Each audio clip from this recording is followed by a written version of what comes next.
Hello, welcome to the G.I. Joe New News Classified Reviews. My name is David T. Allen, or if you would like, Super Dave 817. If you would like to see more of this content, please like, share, and subscribe, and hit the notification button for future videos. Thank you and enjoy.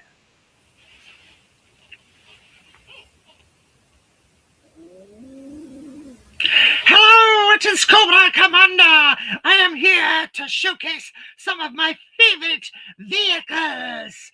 The Fortification playset and the Cobra Claw today. My forces are much more stronger. Yes.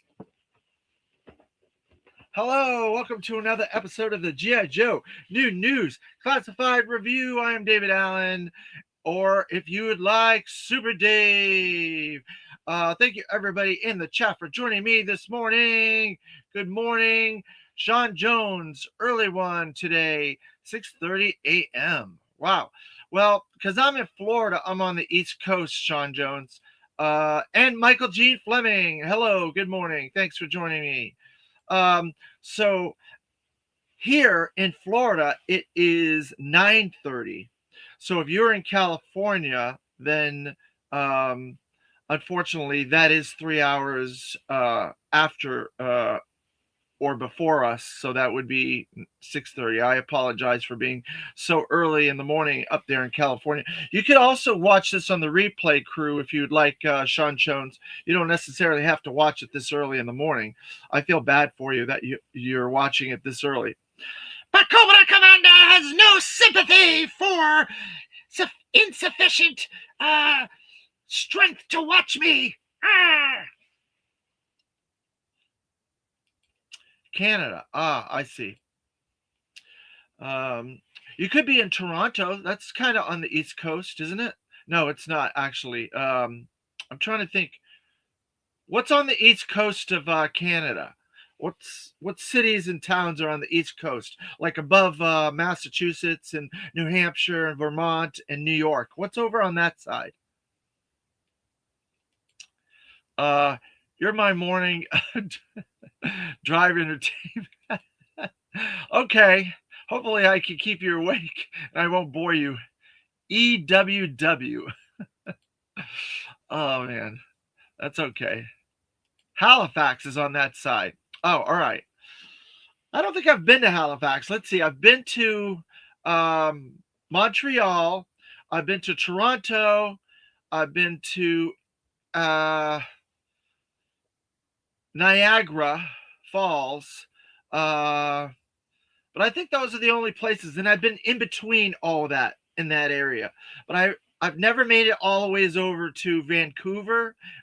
I don't think I've gone to Halifax on that side. I would like to actually go to Halifax on that side on a trip because I want to go to where Anne of Green Gables was. What is that island called?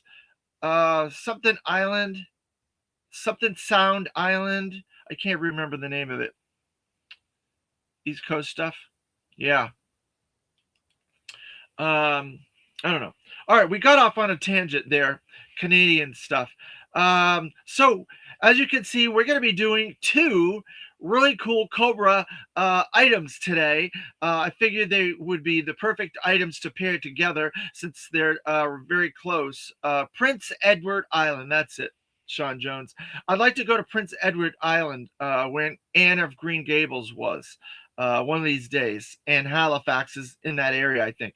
Hi, everyone, from great state of Maryland. Terrence Childs, good morning. Thank you for joining us. Maryland is close to where I'm from. I'm from New England. I lived in Massachusetts and New Hampshire for the first 16 years of my life. So I consider myself a New Englander. So there you go.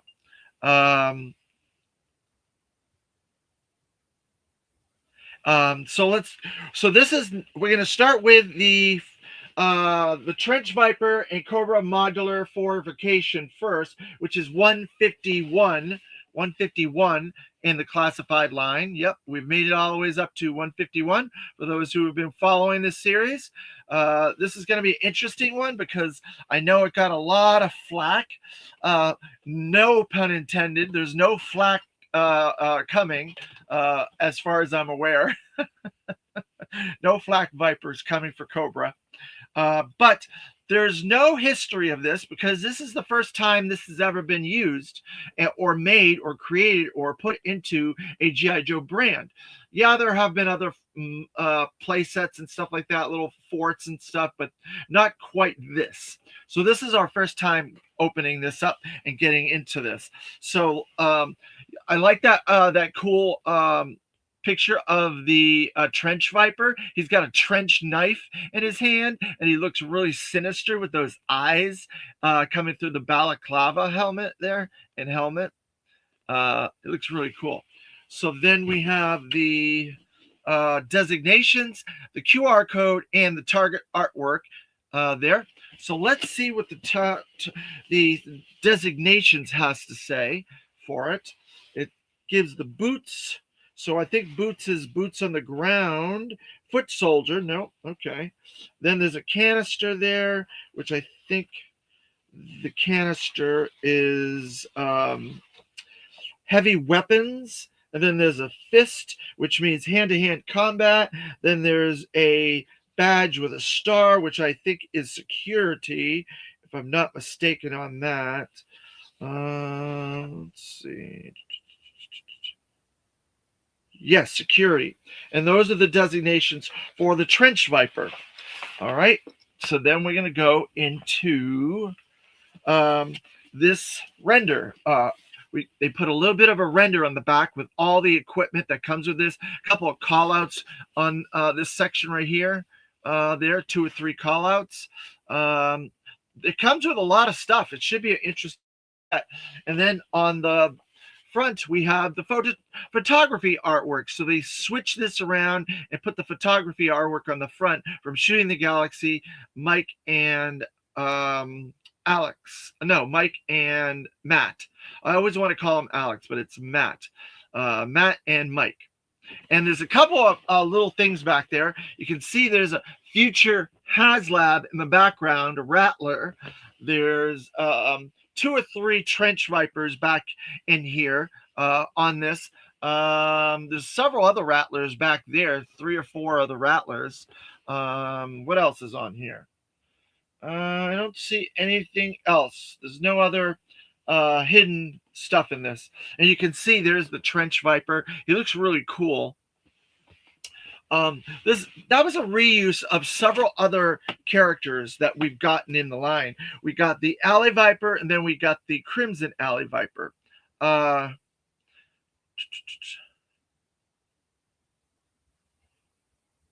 see.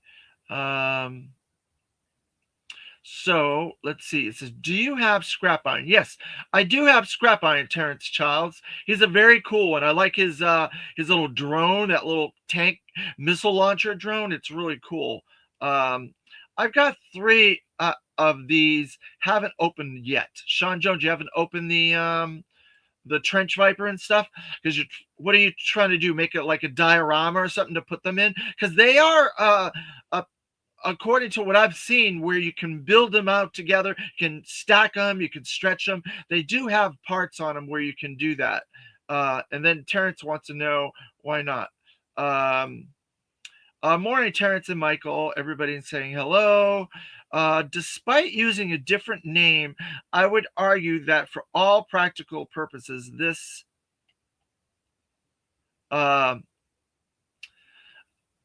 is a classified up Cobra battle bunker. Yeah, I suppose you're right, Michael Gene Fleming. I'm waiting to set up a ultimate display. Yeah, that's what I thought. I've seen some beautiful displays with these, and the Joe fortification as well, where if you have some real good creative skills, you have an opportunity to do something really nice with it. So I think that is a very sound decision on your part, Sean Jones, to make it the best you can. All right, so let's get this out of here. Again, this is the first time that we're opening all these items up. We are now up to 151 with the Trench Viper. And there, and fortification, Cobra fortification. And there he is. Let's see. So then we have, hey, a weapons crate. I'm very happy to have a weapons crate. And it says on the Trench Viper and Cobra modular fortification, 151, 151, and then the Cobra logo. And that's then 151 in the handle and the little computer stuff. So that's cool that they gave that to him. And then what else do we have in here? Then we have a box, a big box. Let's see if we can get this box open.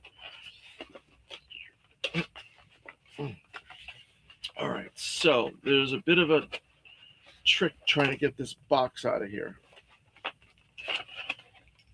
So it's taped. So let me unloose this tape.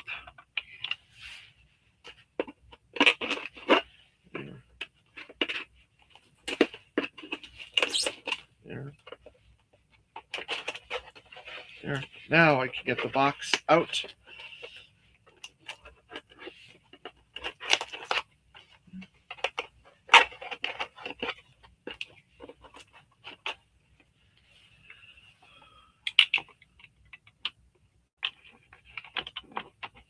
Okay, so now I should be able to get that box out without too much trouble.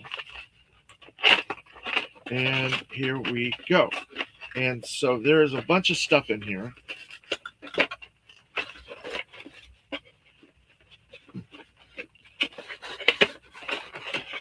This is tricky. A lot more trickier than I... Oh, it was stuck on the tape. So there, we'll put that back in the box. There. So we have a bunch of panels. A whole bunch of panels. This is wider than it looks on the package. I thought it was skinnier, like maybe like a Doctor Who TARDIS, like smaller, but it definitely is wider than I anticipated. So that's interesting. Something different. Let's see. Then I keep putting this knife back, but I need it because I got to undo the elastics. Oh, don't cut myself.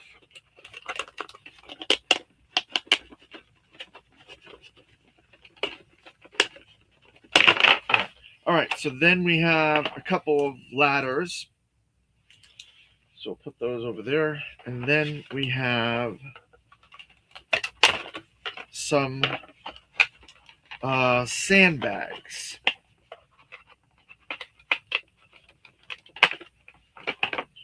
So we got a little kind of sculpted sandbag type display. And then on the inside, of course, we have the Cobra logo there. So I'm going to put that back in the box, get it out of the way.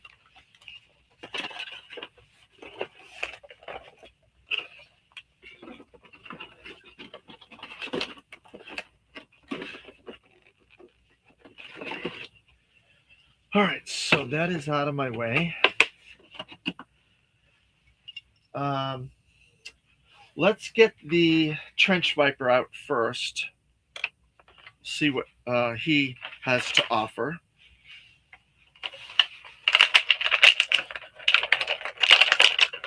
So this is definitely a different, excuse the noise with the package. This is definitely a new version of the Alley Viper because there's a lot more deco on this than the other previous Alley Vipers, I would say, with the digital camo on the pants. It's like a little bit of light blue, a little bit of black, dark navy. He's got a lot of black and grays all over him, all over his body. He looks a lot like a police officer to me, like a riot police officer. Maybe that's what gave them the idea to do the Legacy police officer. I'm not sure. But it definitely looks like a police officer. This is like watching the G.I. Joe Home Shopping Network. Fantastic. You should buy some vintage G.I. Joe 3 3/4 to mix it up more. G.I. Joe 66 Delta. I have every G.I. Joe vintage figure and playset and vehicle except for two. So I do have all the 3 3/4 ORC. This is it's a review. A lot of times when we do these reviews, we do a comparison and contrast of the vintage variations and the history behind the vintage and the classified. We do a comparison, and because the trench Viper and the trench fortification modular fortification didn't have a comparison, we don't have an older item to compare it to. We do have something when we do the claw later today. We do have the vintage claw to talk about. So we do talk about vintage items along with modern items. We do a comparison and a contrasting of the two items. So hopefully that gives you a little bit more clearer view of what we do on this review, classified reviews. Hey all, hey Brandon, thanks for joining us again. Good morning. Good morning, G.I. Joe 666 Delta. You should bring on your 3 3/4 figures too with your classified to compare them, just like Punk with Toys. Yes, we do that. We do that.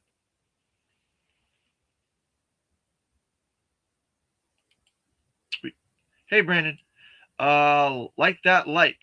Yep, hit the like button, subscribe, hit the notification, share these videos. That's the best thing you can do right now to help this channel grow. So we do that, Brandon. So just hang on there, and we will be doing a comparison and contrast of the vintage claw with the new claw. But this, like I said, this does not have a comparison for a vintage version. So that's why there's no vintage comparison for this. There are other play sets, of course. Maybe I could have pulled one of those out, maybe, but I didn't think it was apropos because it doesn't really look, and it doesn't really represent the same thing. It's a little bit different. So there's he's got that cool red like tampo on the mask that folds up there. He's also got the Cobra logo and sigil there, and then he has security tampos there, and you can see the digital camo goes always up the arms on both sides as well. So there's a lot of little deco hits all over this, and there's a little bitty silver Cobra sigil with that red balaclava underneath, and a lot of the pouches are gray and black and stuff around that belt, all the ways around that belt. That look really good as well. I think that is, like, right now, one of my favorite things about the classified line is the decos and the paint apps. They're really doing a good job with that, and it's really standing out as one of the best aspects of the classified, in my opinion. And it really holds up. But he looks really, really cool. This figure looks really, really cool with this deco.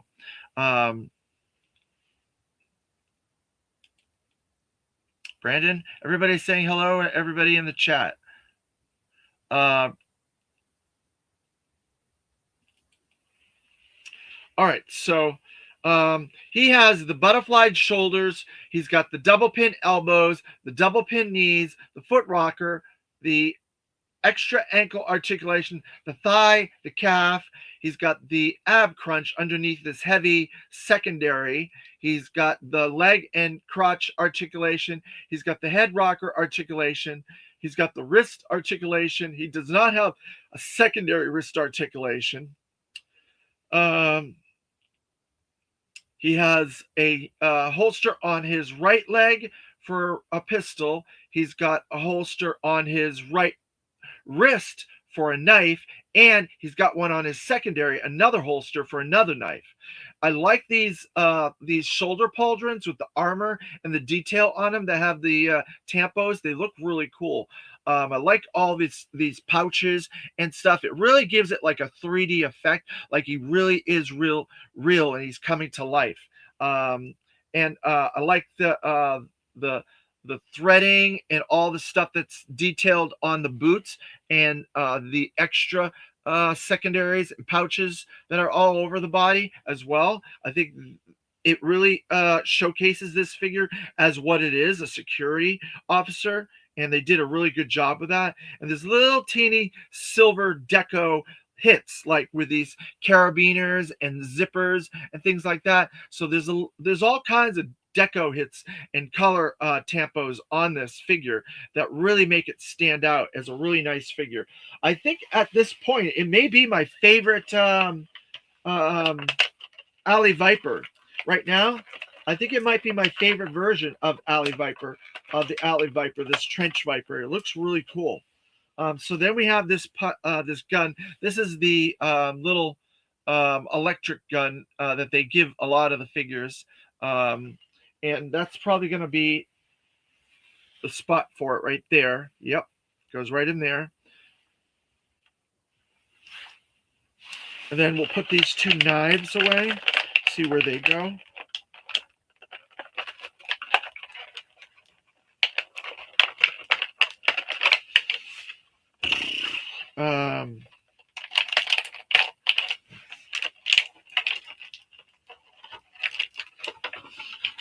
So if you're interested in watching more episodes of this channel and this my catalog, you can go back and can go to the G.I. Joe New News Review channel, and you can find a lot of the episodes if you want to go back and watch the history of different characters and the comparison and contrasting of different characters for the channel. Like I said, we started with one 00 Snake Eyes, and we're now up to, with the Trench Viper and the fortification, modular fortification, we're up to 151 videos, and then we've already done 21 vintage packaged figures, and we've done 4 legacy and 60th anniversary figures. So if you add all that up, that's 100 and let's see, 72, about 176 videos that we've done. And some of them are combinations, like some Tiger Force, some characters are together and stuff like that. Like this, we're doing 2 of these together. So sometimes you have to look at the title to see what is in the episode. But we have gone through all the vintage variations with the classified variations. So if you want to go back and watch all those episodes, you can start with 00 Snake Eyes and come all the ways up to now. As far as the library goes, because it has everything in there.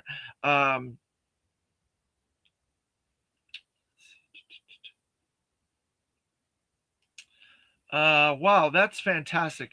I didn't know you compared them. Yep. You've been watching several of these episodes, G.I. Joe Delta. Haven't you seen me compare the vintage with the newer when I've done those videos? Like when I did my C.L.A.W Dragonfly, I had the original Dragonfly and Wild Bill out there. I had Night Force Ripcord. I had Crazy Legs. I had Glenda. All those characters were in that video. I compared and did their histories. We do the histories on all these, unless it doesn't have a history like this, which, like I said, I could have maybe got one of the other forts or what have you, but it really didn't compare. It's a lot different than the other things, because the other things are different. They're bunkers and this and that. And so I didn't think it made sense. But today's episode, we're going to go through the classified claw, and we're going to go over the vintage claw as well, and the history of the claw. Oh, sometimes the kids distract you. Good morning, beautiful people. Yo, Joe. Hey, Lady Virgo. Thanks for joining us. Yeah, sometimes the kids distract me. Ah, I see. Okay. Well, if you want to focus on this, if you want to listen to it like on your phone or whatever, and get your headset and do some work or yard work, whatever, you can go back and watch all the old, or listen to the old episodes that way. So that might be a way to do it. All right. So let's get back to what we were doing. So let's see what's in this locker, the weapons crate locker. See what we have. We have a G.I. Joe Cobra package. We got 2 packages, in fact. One and 2. We haven't seen these in a while, right? And then we have some instructions, and we have the blueprints to put it together, which is good. We're going to need that. And then we have the legal and DC or gobbledygook. There you go. So we'll put that over here temporarily. Get that out of the way. I wanted a Tiger Claw glider, but they never made it for the 3 3/4 line. Maybe Super 7 can. Super 7's in a weird position right now. They're not trying to make a lot of vehicles. So we'll have to wait and see what happens. So there's the blueprints for that. So we'll be using that to put it together, and we'll see what we have. So I'm just going to put it over there for now. Let's see what's in this bag. Open these bags one at a time. So we'll get all the stuff out. Wow, there's a lot in this bag. So we'll put that over there. So we have the Trench Viper's shield, and they redecorated it black with some digital camo on there. And like the other ones, there's that computer tempo and display thing on the inside. And there's it looks like a really like purplish black Cobra sigil on the front for him. So let's see. We'll see if we can put that on him without too much trouble. I had a hard time getting it on the other one.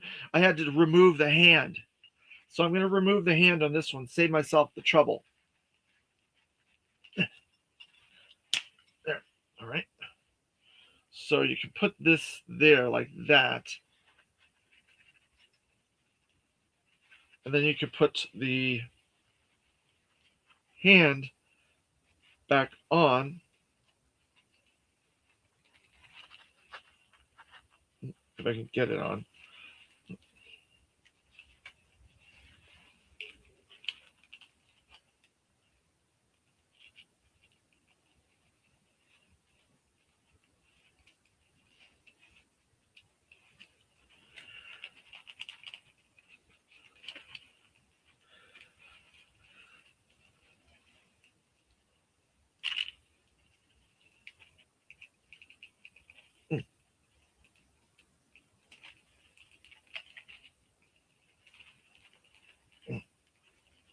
All right, I got it on. Whew, that was tricky. A lot more tricky than I thought it was going to be. All right, I'm going to try to put this strap in this hand. Then we'll see if we can get this moving along.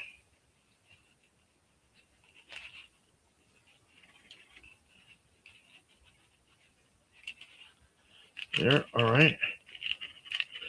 And then we have it. All right, so now we have the shield around there. That was a tricky one. There, all right. So what are you guys saying? Oh, okay, so let's see. We have a bunch of parts. It looks like a bunch of parts for the modular fortification. So we'll put all these things together. We'll see what we can do with all this stuff. We got a satellite dish. We have some different legs there. A little deco in that satellite dish. We have a big gun. That looks like the big gun, the Mod Deuce that came with Roadblock, and we've seen it with other characters too. So I'm guessing they're using a lot of extra parts to make these things, because there's also a lot of new involved in this as well. So they have to balance it out with old and new. So then let's see what's in the second package.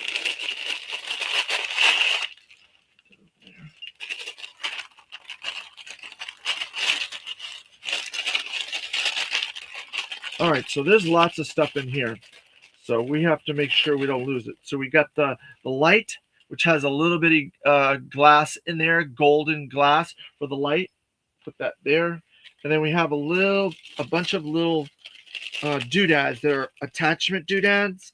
And then we have some bullets. We have a bullet thing there, gold and silver deco in that. There, put that over there. And then we have a lot of little attachment things, blue and black and stuff like that. And then there's another gun there. So we're gonna start working on this, and we're gonna see what we can do. We have the blueprints now, so let's see. So it starts off with these panels, right? We have all these panels that we pulled out. So there's 3 of them. So there's 3 panels. They have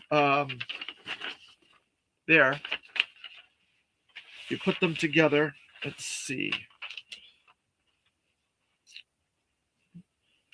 So there's the front panel that has the eye opening, and the gun opening has the little doodads on the side. So then we're going to put 2. Make sure we have them facing the right direction. They're snapped in there pretty tight. And then we have the one with the Cobra on the side, the Cobra sigil on the side. So we'll put that one in there. So this is a modular playset. So there's a lot you can do with it. You can do the square like it shows on the package. You can do this, make it more of a gate as well if you have to. And there's some a lot of like metal, like tampos and detail in the rivets and stuff like that. Can you see all those little details in the rivets and the metal attachment parts? And then on the inside it says there's 2 tampos. It says, let's see, attention modular wall, and then this one says attention modular wall, but I put it upside down, so I need to turn it upside correct.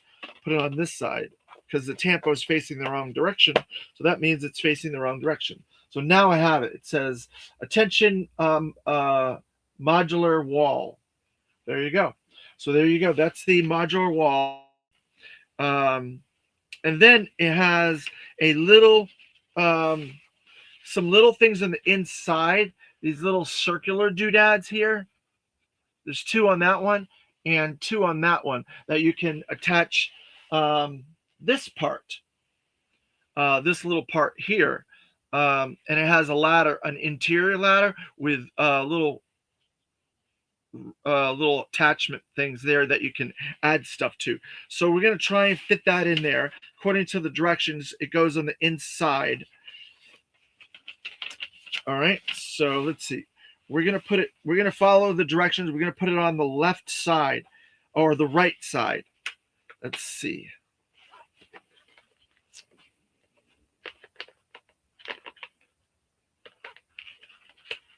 One and 2. There. So that went in there. It's snapped in. So it's on the right-hand side of the fort. If you're looking at it like this. Let's see.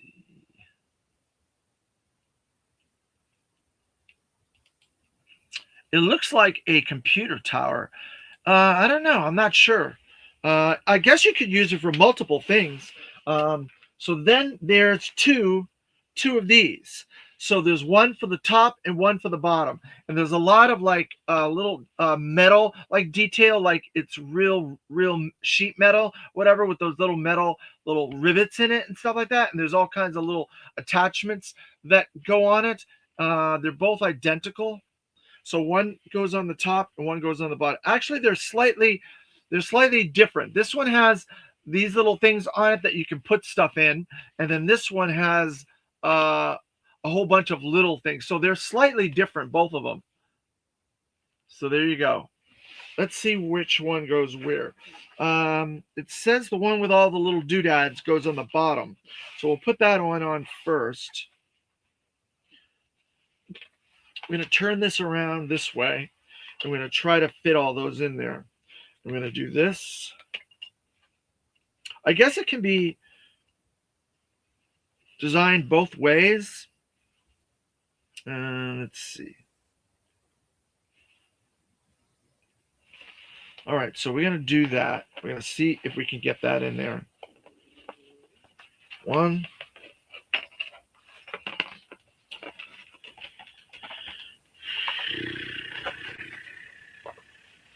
2,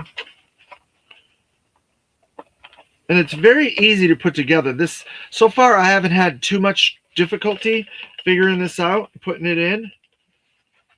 So there's the bottom. There, we got the ladder, we got the bottom there. There's a bit of a lip on the front of it there. There's also, I forgot, there's another tampo on this side. It says Cobra issued ballistic wall on both sides. Cobra ballistic issue wall. Interesting. So then we have this one. So I'm going to see, I'm guessing that these little doodads go in that part, and then the other parts stick out. So there, that,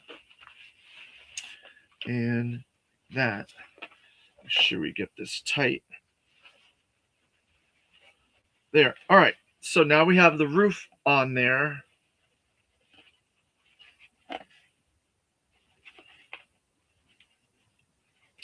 Feels pretty solid. Then we have the top, and we have the roof and the bottom. There you go. All right. So then we have a ladder. So we have 2 ladders.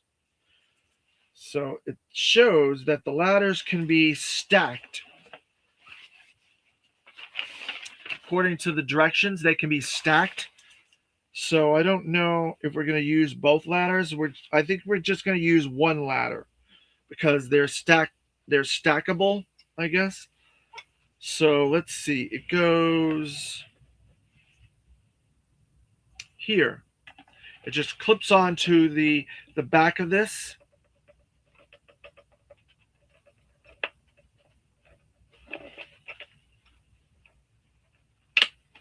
Like that.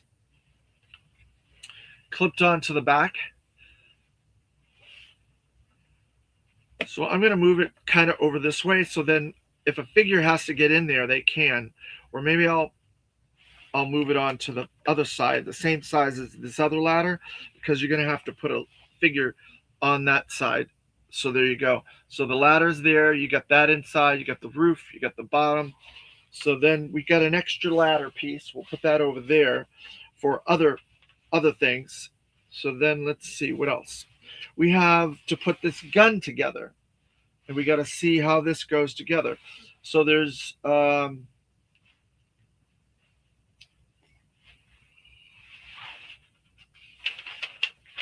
actually, we're going to do 2 things first. We're going to put the light, and we're going to put the satellite dish on this. So those 2 little things that I saw in the top there, that's where these satellite dishes and this light go. There. And there. There. So the light moves around so you can get a different position, and then the satellite moves as well. So now you have the light and the satellite on there, and they both have some deco in them as well. This ladder moves around a lot. It kind of is a little rickety. All right, so then we're going to put the gun together. So we have 2 halves.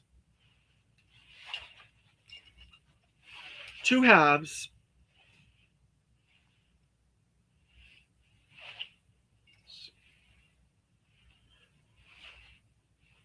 Two halves. They go together, and then there's one of these apparatuses that goes inside. So that's what we're going to do. We're going to put these together, and we're going to put this in the middle of it. See.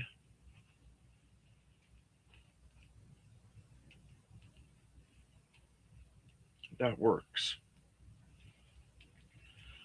Maybe there's an opposite. I guess there's an opposite. So we got to make sure we have the right ones. Yeah. All right. I got it now. There's an opposite for each of them. And it goes together kind of like that.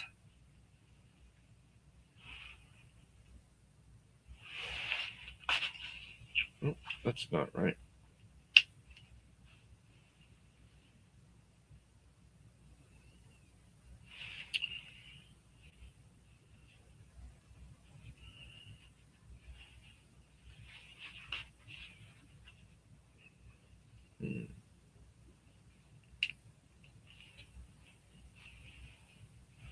Something like that.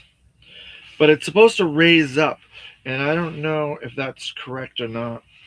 So we'll put this one together as well.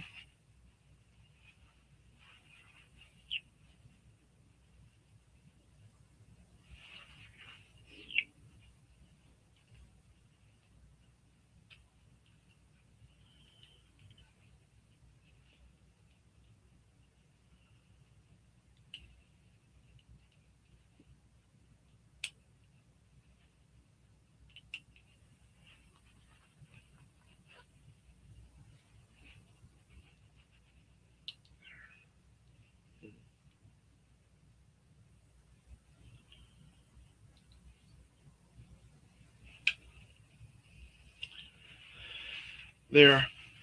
So you can have different heights. So there's a smaller height and a higher height for this gun. So then the gun goes up here.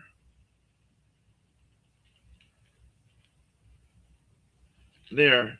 So when you're setting this up,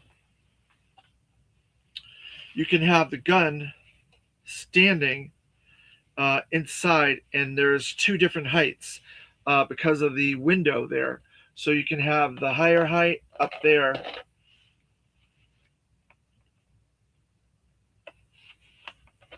And there's a little bitty doodad that can sit inside this.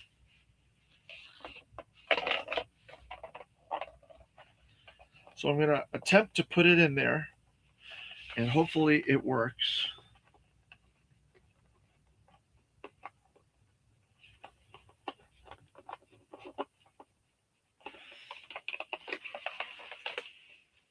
Guess it needs to be the lower one. So I'm going to take that one off, and I'm going to put the lower one.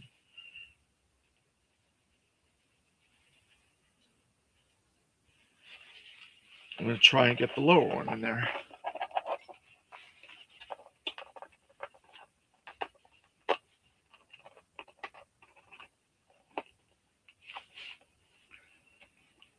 And it looks like I got it.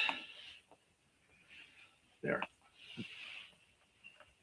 So I got the gun in there, and I got it on that little doodad back there. You can see it in there. The gun's a little bit flexible, and then I guess the bullets are supposed to go in the back, and I didn't put them in there. So then the trench viper will sit in there. I'm going to remove my ladder for now and see if I can get the bullets in here. That came off. So we're going to try to do, maybe bullets go in there. I don't know. Kind of like that. There's a bunch of other little attachments as well. This little attachment that goes on a gun to give it a handle. So the trench viper can do what he's got to do. Or maybe that goes in the back and the bullets go in there. There, like that. Yeah. And then this goes in the back. That's the handle for the gun. Yeah, like that. So then the gun goes like that. And then we have a bunch of other little things. And I'm trying to figure out where they all go. This has got a second handle attachment. It has a dual handle. So maybe that might be a better thing to go in there. So this one can come out and then this one can go in because it has a dual handle. There, like that. That makes more sense, right?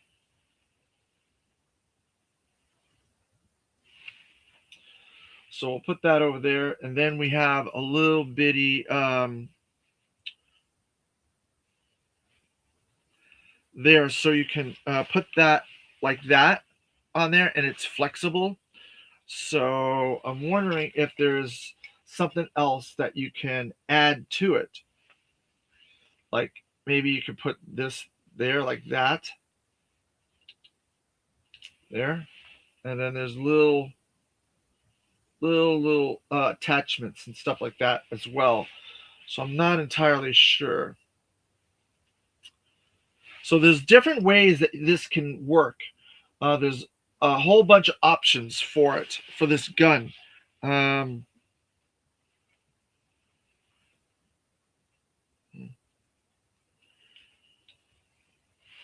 Doesn't give you the directions as to where to put all that stuff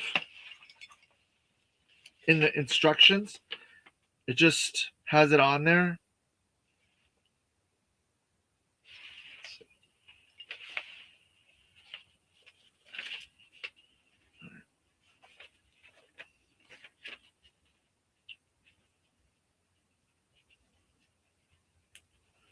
So the way that works is you put this little thing there,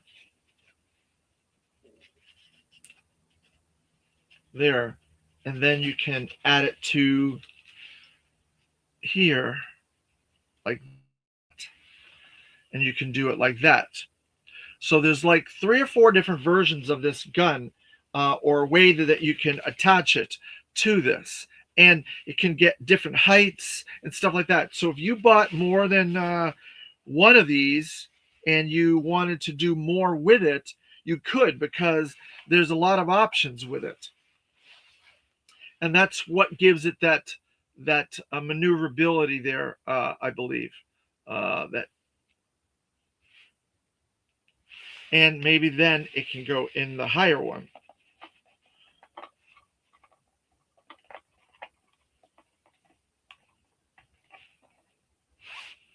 Like that.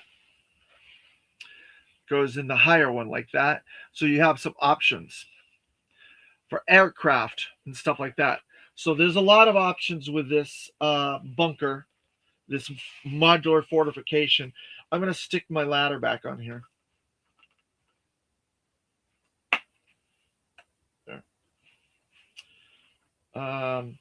So there's a bunch of these little extra bits that you can use to attach. And there are more little grippers on the sides, so you can put these on there, and then you can attach other ones. So if you have multiples of these, you want to build a whole defensive post or a defensive position in a display or what have you, in a photography or whatever, you can, because there's lots of options. And then there's these little extra grippers as well. So you can do a combination of these between each other. So there's a lot of options, like I said, with this.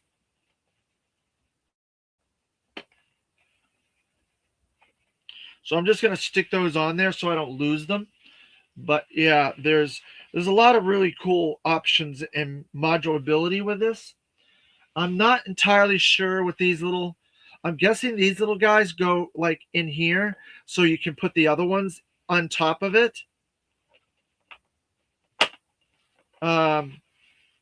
or maybe you can put them on the bottom to use them as legs or something like that, because the ladder doesn't quite fit the bottom, go all the way to the bottom. So I'm guessing you can put these in the bottom, and then you can put some legs on that gives you a little bit more length on it, or you can attach multiple ladders to it. Let's see. There, like that. So it has a little bit longer leg on it there. And then I don't know what these little guys do, but there's these other little gripper things there. There's 4 of them. I'm not entirely sure what they're for, but I'm sure someone in the chat can tell me what they're for.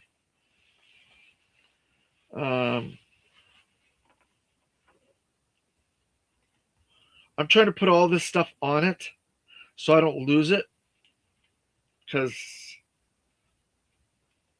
I don't plan on opening more of these up. I'm just opening the one, but I want to get all the parts on it as much as I can.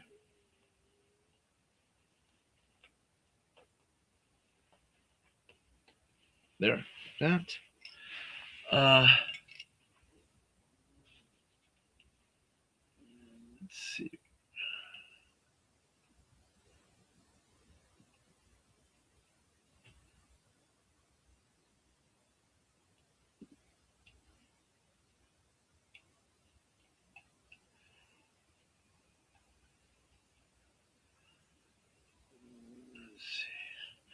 I missed a lot of the chat. I'm sorry. I've been focusing on this. All right. So I think, let's see. Can you fit a 3 3/4 figure in it? Yeah, I can look at it. Hold on. Just give me a minute.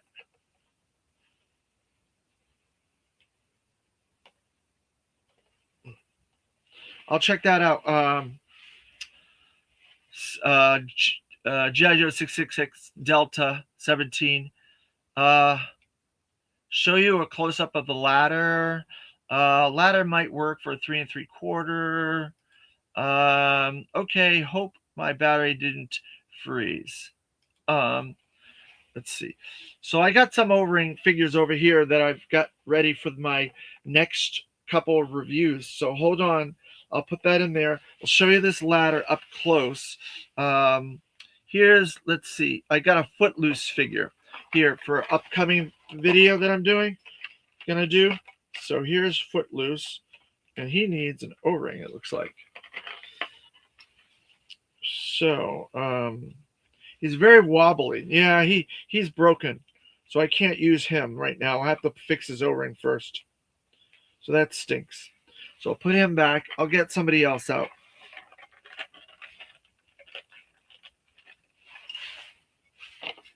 Oops.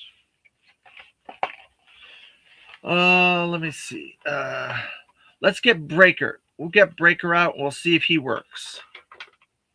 I have Breaker for an upcoming video as well. This gives you guys a bit of a sneak peek into what we've got. All right, so there's your ladder, right?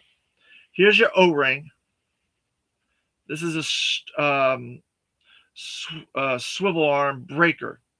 So you can compare them there. And I think you're right. I think you can get them on there. It's just a matter of how you're going to get them to grasp that. This is a straight arm. This isn't a swivel arm. So I'm going to be very careful with it.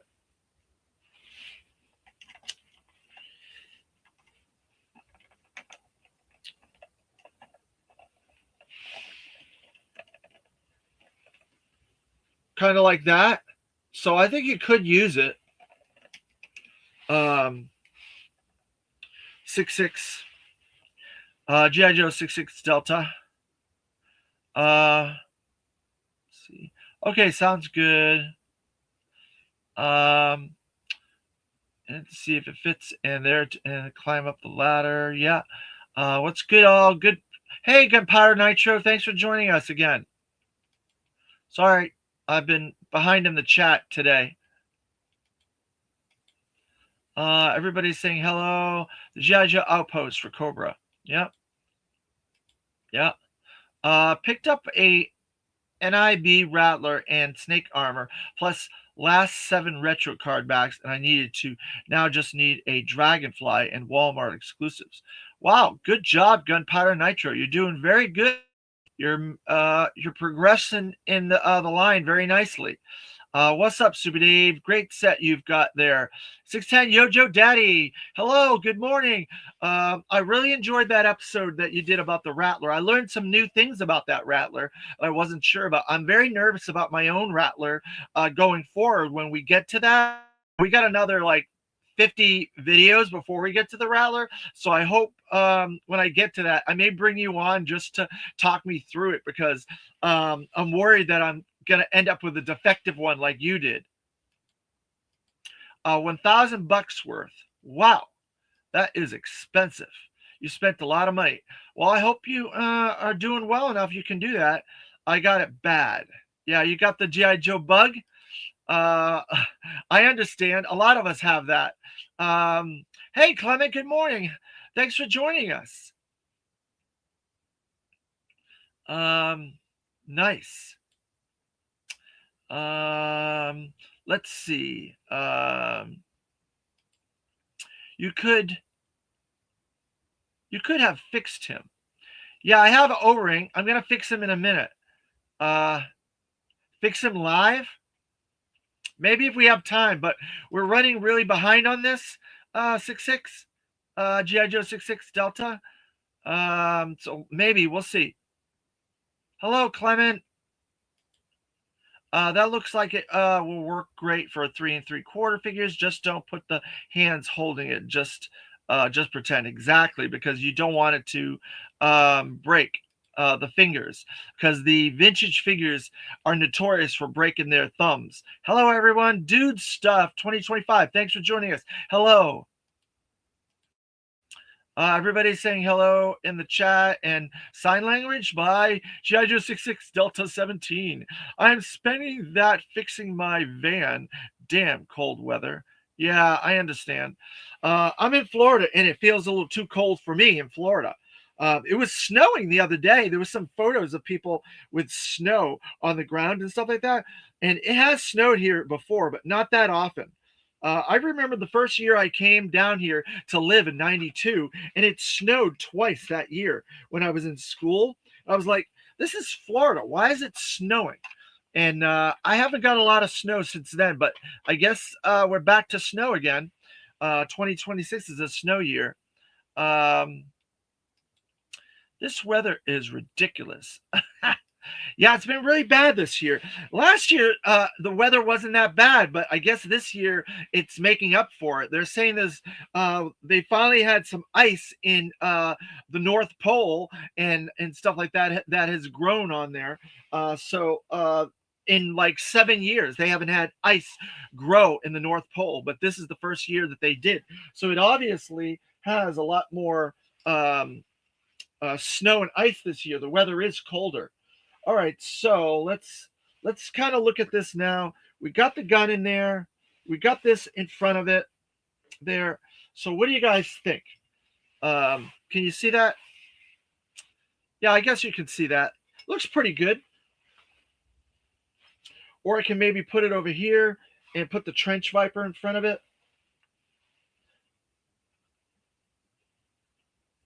We have a lot of extra parts that we can do a bunch of different stuff with it. So we can do this. I'm going to put the Trench Viper on a stand, and we'll get him set up, and we'll see what this looks like all put together.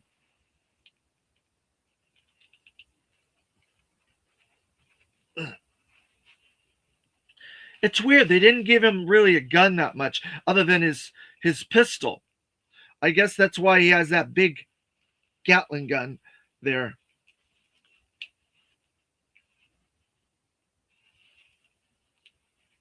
But we have extra weapons, so I could pull something out for him. That's not a big deal. All right. So there.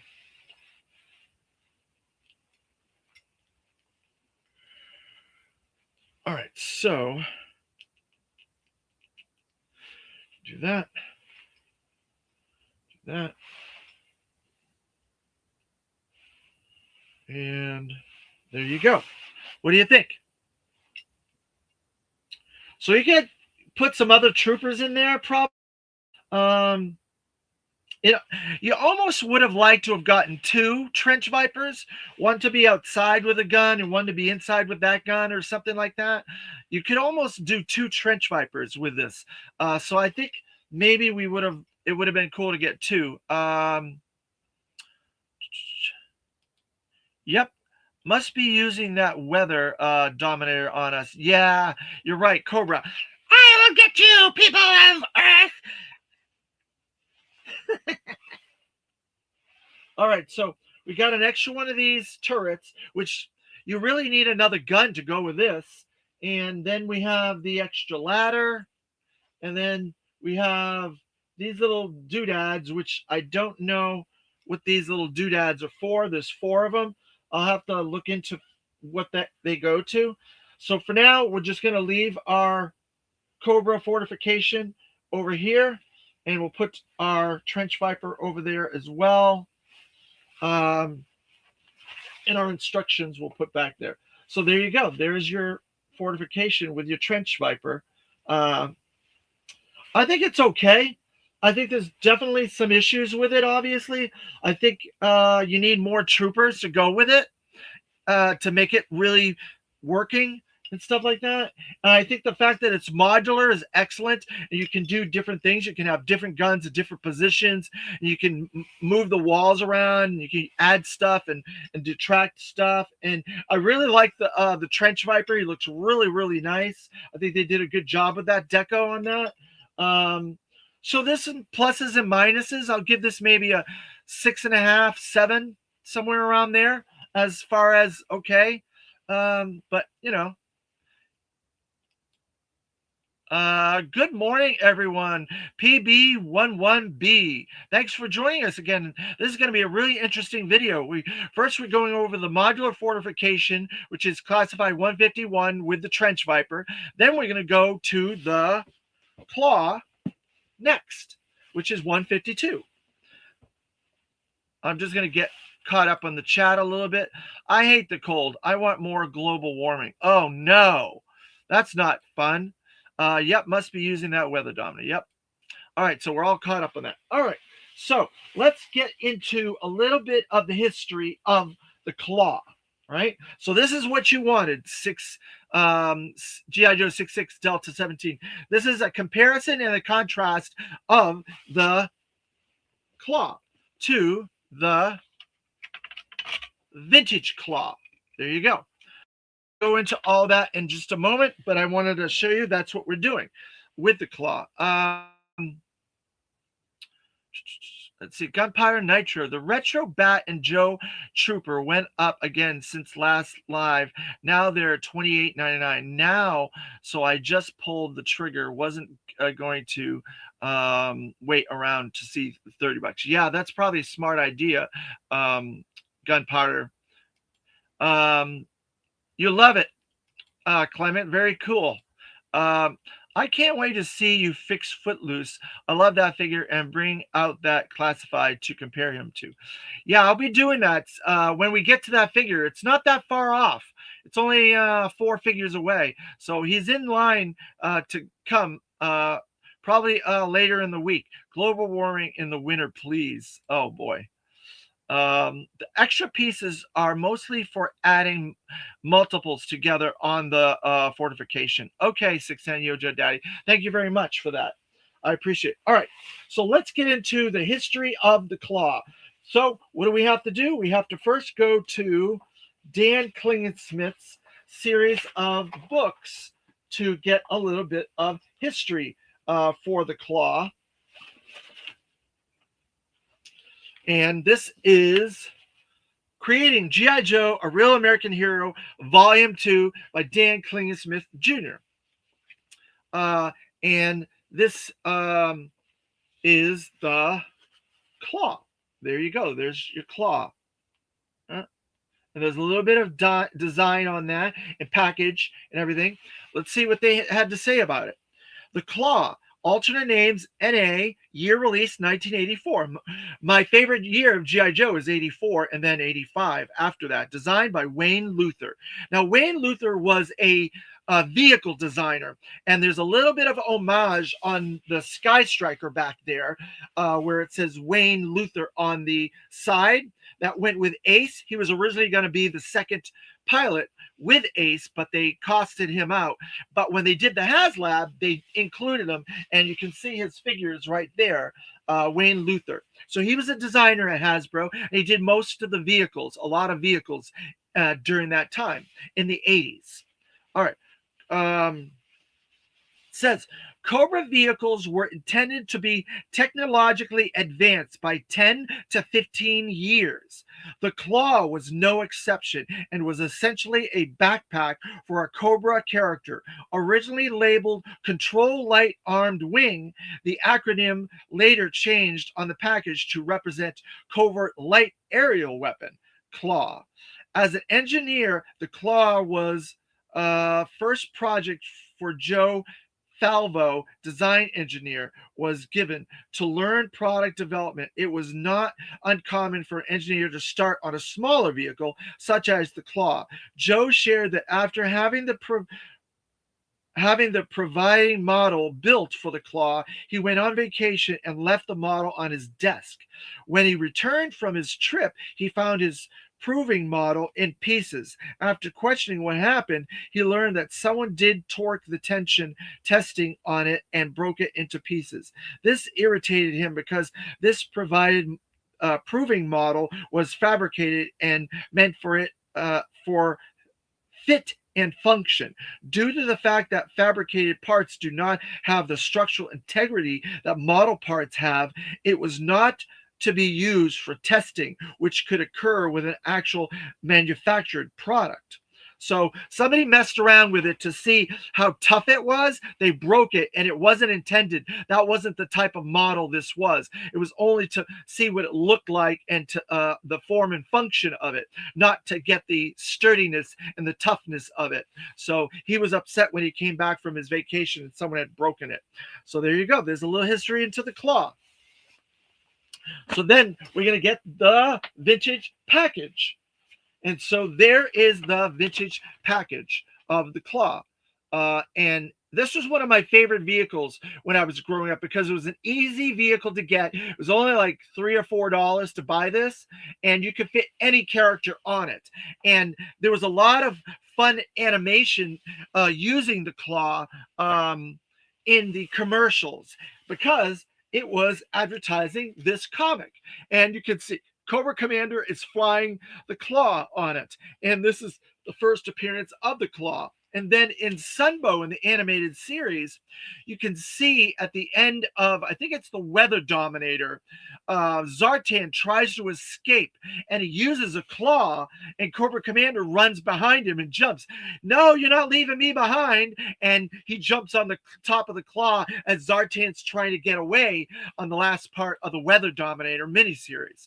So the Claw is a very integral vehicle in G.I. Joe. It's appeared in comics many times, and you'll see it appears in issue 21 where Snake Eyes escapes with Scarlet after Scarlet gets captured from the Silent Castle, and we learn the secret between Storm Shadow and Snake Eyes with the Arashikage tattoo. A little bit of spoiler there on that history.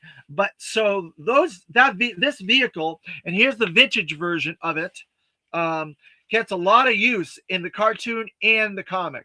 And it's a very cool little thing. It has little wings that pop out on the sides. It has the little wheels that fold down, and it has a little guard that it can stand on, and these little wings that rotate back and forth there. It has a little bitty gun on the top there. And there's a missile, a little bomb that can be dropped. If you want to use this as a remote control drone, you can drop a bomb on your adversaries from far away. And there's tons of deco on this. Look at all the deco that you had to put on this when you were a kid. I cannot put all that deco on. I'm sorry, I'm just not that skilled. But there's all kinds of deco, little stickers and tampos all over this on both sides. Both sides have it. See, you can see all those tampos on the side there and stuff. So it's a really nice vehicle. And there's a peg hook where that bomb is attached, where the figure can use it. And there's a position for these wings to go in and out. And then this little rotor thing moves in and out as well, so you can adjust. And it has these two little thrusters in the back to do some maneuverability on there. So it's a really nice little teeny vehicle that I got a lot of play value out of when I was young, because I liked flying stuff, and I thought this is a really cool vehicle to fly with when I was young. So I'm leaving it over here because we're not going to have enough room when we get to this. Because now we're going to open up the classified one, and this is 152 in the classified line. And unlike the vintage one, this one comes with a pilot. So that's a new figure for this. Completely new figure. Let's see. Oh, so no new comments. Okay. Oh, we got one new comment. Sweet. So you can see he looks really cool there. He's got an Uzi. He's got the red helmet. He's got some blue deco, and this is 152. And let's see, then we have the designations, we have the QR code, and the target artwork. Let's see what this designations has to offer. We have, oops, we got the wrong way. Let's see. So we have like a wing, which is fixed wing pilot. We have all the bullets, which I think are light weapons. We've got the eye, which is infiltration. Then we have the aerial combat. So those are your designations for the claw and pilot. All right, so then we have the render with the figure and all the accessories and some call outs here on the package for the claw. It looks really cool. There's lots of good stuff in there, gear and weapons. And then we have the photography artwork by Shooting the Galaxy, Matt and Mike, and the figure with its loadout there. Let's see if there's any sneak previews in this. So we have a big rattler back there. So that was going to be our C.L.A.W. And then we have the G.I. Joe headquarters back there. If you can see that, it's a really big photography of the headquarters. I don't know if we'll ever get the headquarters. It'd be nice. And then there's a couple more claws back there, another rattler. So they were doing a big aerial assault on G.I. Joe headquarters in this artwork, which looks really nice. Then you have the figure there. You have some thrusters. There's some different new detail looking at this just as the package. And then it says Cobra pilot and Cobra claw. Covert light aerial weapon, like it said in the history of this vehicle. And then I think this guy says Trench Viper and Cobra modular fortification. So there's that. All right, let's get into him and see what we can get out of this.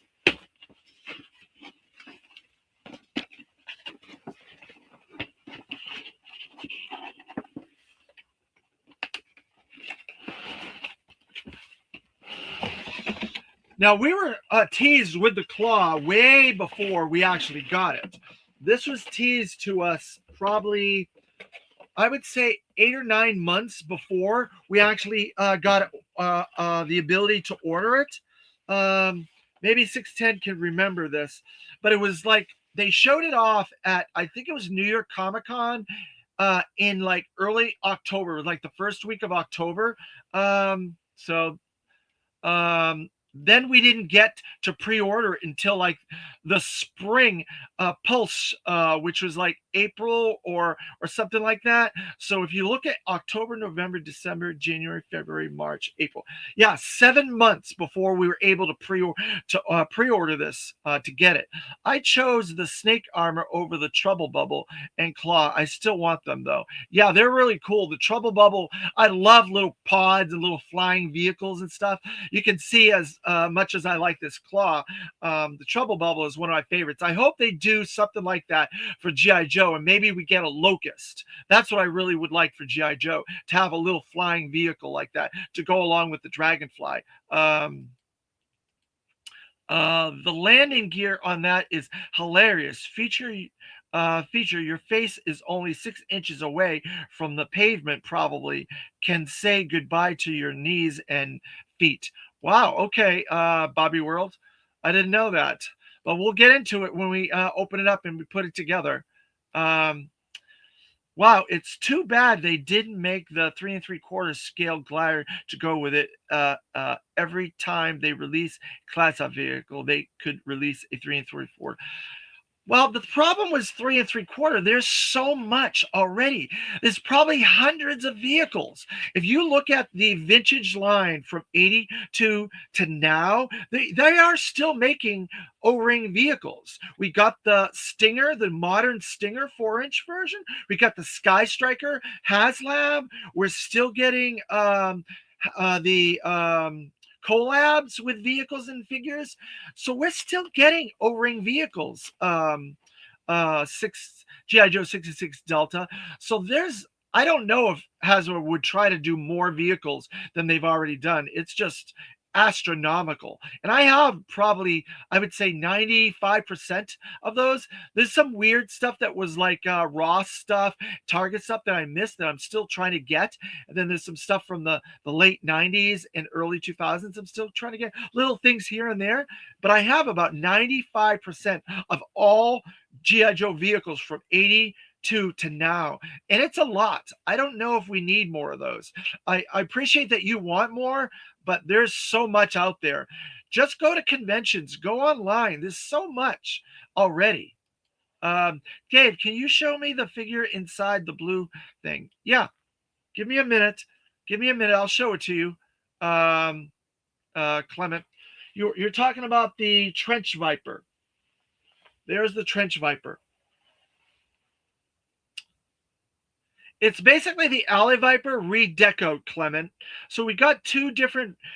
This is our third version of this that we're getting a redeco of that. So there you go.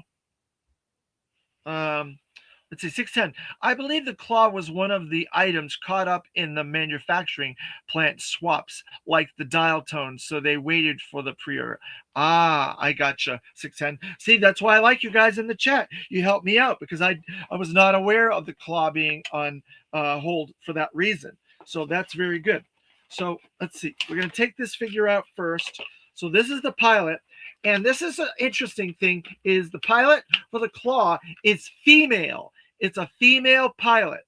So they did a female pilot for the ferret and now a female pilot for the claw. So I think she would be somebody you could stick inside the snake armor. And I think that would really be something cool. She could switch between the snake armor and the claw. So we're going to put her over here for now. We're going to get everything out of the package. Then we'll go into everything. All right. So give me a minute to get this out of the package.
All right.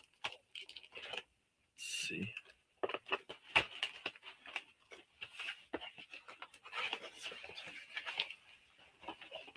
So we got to take the boxes off there first.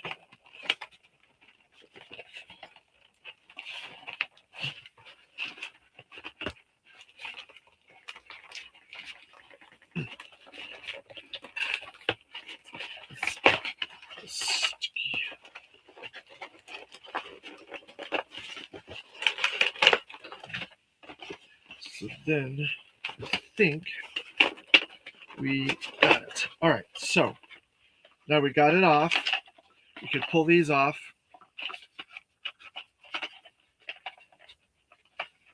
So the wheels are folded up. So I need to take the wheels off there. We have to see. So we have the Cobra artwork on the inside, Cobra logo again. We'll put that back in the box later. Put that over there. Let's see.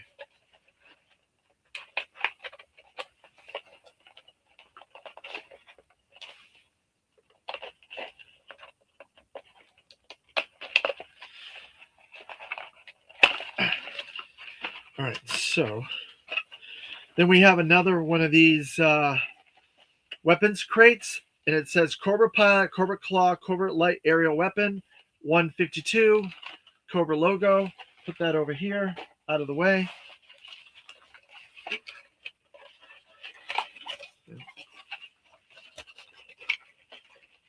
Trying to get the wheels to go down so I can get it out through the package, but it's not that easy. There. All right. I got that one off. That over there. Now we got to try to get this other one off. All right. Got the other one off. So then we have the claw there. Boy, you guys have been busy in the chat. Oh, I already showed you that. Okay. So then we have to get the back package off. So I got to undo the elastics.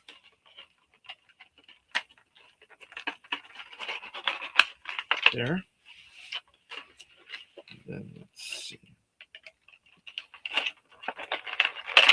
Oops. There goes my claw. There. Okay. So.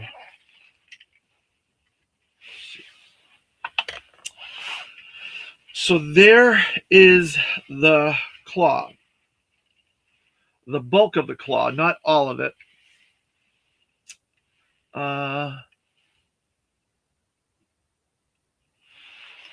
You want to look at this guy again inside. You can't really see him inside, but I'll show it to you, Clement. Let's see.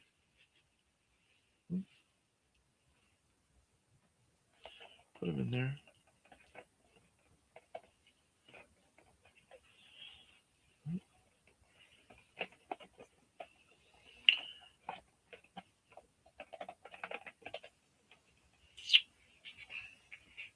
All right, so,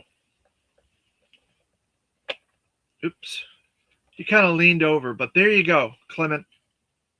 Trench Viper inside the trench, the modular fortification. There. What am I doing? Let's see.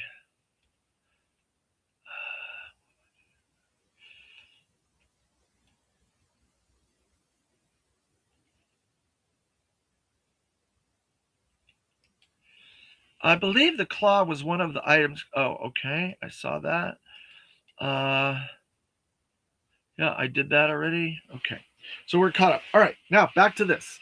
So there's the claw, the basic bulk of the claw, buck of the claw. There's going to be a lot more that I'll go over with it. I just want to show you that. And then this is the reverse side of the claw. There. So there's definitely some differences with this from the vintage one. The first thing you can tell on this one, there are handlebars. There's a harness. There are 2 separate sets of wheels. This does not have a harness, did not have handlebars, and does only have 1 set of wheels. So those are some differences right off the bat. There's a lot more black on this as well. Those wings there are black.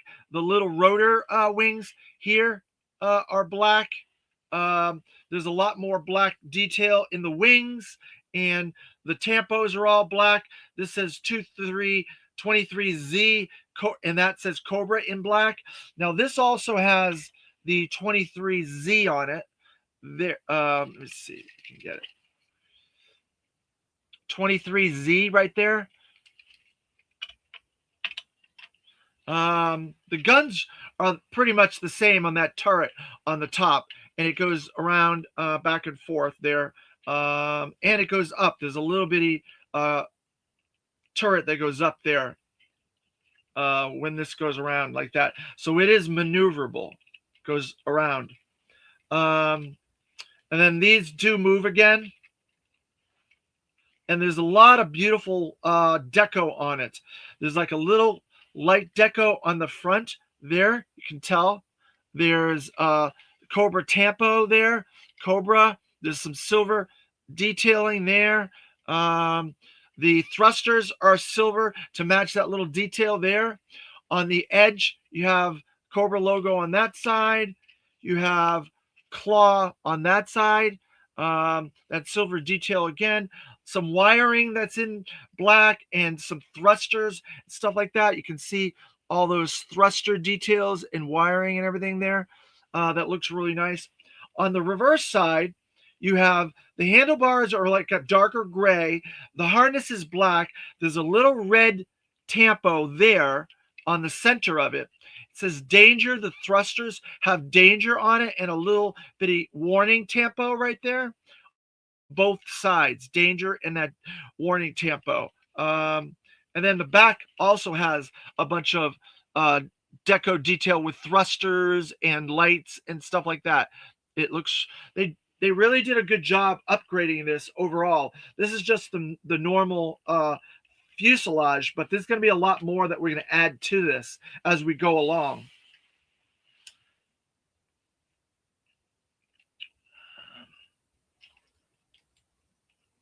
Looks awesome. You should buy a few more to go with it. Yeah, I have 2. I'm keeping one in the package, and I'm keeping one to open for this series of videos. But I do have 2, so it will work great for a few of those to make a base for a 3 3/4. Yeah, you're right. Are they going to make a transformer crossover glider for 3 3/4 and 6-inch scale? Well, all right, let me get into this a little bit. Hold on. Dave, what is the blue thing? It's a modular fortification. It's like a bunker. It's a bunker where you have in your front lines of your Cobra forces to make sure that the Joes can't get to whatever you're trying to protect. So you put the bunkers in front of it, and then you have troops blocking it and guarding it as security. So it's a bunker. It's like a fort. Hopefully that answers your question. So as far as the C.L.A.W situation or the C.L.A.W situation goes, 66 Delta 17 G.I. Joe, they've been making these C.L.A.W s. They've done four right now. And there's rumor of a 5th one coming out where it's a transformer that transforms from a G.I. Joe vehicle, an O-ring size vehicle. So you would get like the Thunder Machine, or you get a Hiss Tank, or you get the Triple T, or you would get the Awe Striker. And they would transform from the G.I. Joe scale 3 3/4 vehicle into a transformer that's about this big. And they would come with O-ring figures. They've done the Awe Striker, I believe, came with Stalker. The Hiss Tank came with the Baroness. The Thunder Machine came with Zartan and Zarana. The Triple T came with Sergeant Slaughter and Leatherneck. And supposedly the next one is a Mobat that changes into Optimus Prime, and it's supposed to come with Hawk. we haven't gotten anything on that yet. So I don't know if they'll do that San Diego Comic-Con or when they're going to do it. But it's been rumored for a while now, over a year, that we're going to get that. So that's what they've done with that. So the Transformers, you might be able to use them as part of the classified, but as far as the figures, they're going to be too small. So you can use the figures to sit in the vehicles, but the transformed versions you could probably put with classified. So that's the best you're going to do. There was also a C.L.A.W and Jarek Void Rivals Jetfire set that came out at San Diego Comic-Con last year. That was a collab as well. So that's the best I can do for that. What is this? They should make a Cobra pillbox machine gun nest. Hey, that would actually be pretty cool, I think. Play set. I like that idea. G.I. Joe 66 Delta 17. The Optimus Prime tank coming. Yeah, I hope so. I hope so. We haven't seen anything on it, but it's been rumored for quite a while. They should have made Optimus Prime for an APC because he's a semi. Yeah, I guess. I'm not sure. But they're not going to do the semi part. They're only doing the cab, I'm guessing. That's why he changes from the tank into Optimus Prime. So they're not going to do the other part. I'm in love with the claw. Got one of my 2 retro chrome face Cocos ready to yell, retreat in my display. Awesome, 610 Yojo Daddy.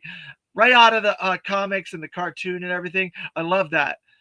I have a vintage claw. I wanted a Tiger Force version. Yeah, I know. You mentioned that earlier. I think you can maybe find an old claw. They're very common. You can get one and have it decoed. Have someone paint it for you. Sorry, Coco, is in my claw. Ah, gotcha. All right, so we're going to put this over here for now. We'll get back to the claw. We're going to go into the pilot first, and we're going to undo him or her.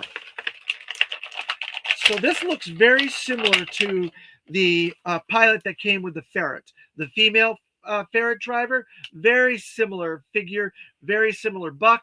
A lot of changes in deco, dark blues, blacks, red. I like these little computer harnesses that they have on these figures as well, with all that deco on there. Really nice, really cool. And then I like the balaclava, red balaclava, and a little bit of red deco on that helmet. And of course, she's got the blue Cobra sigil on there.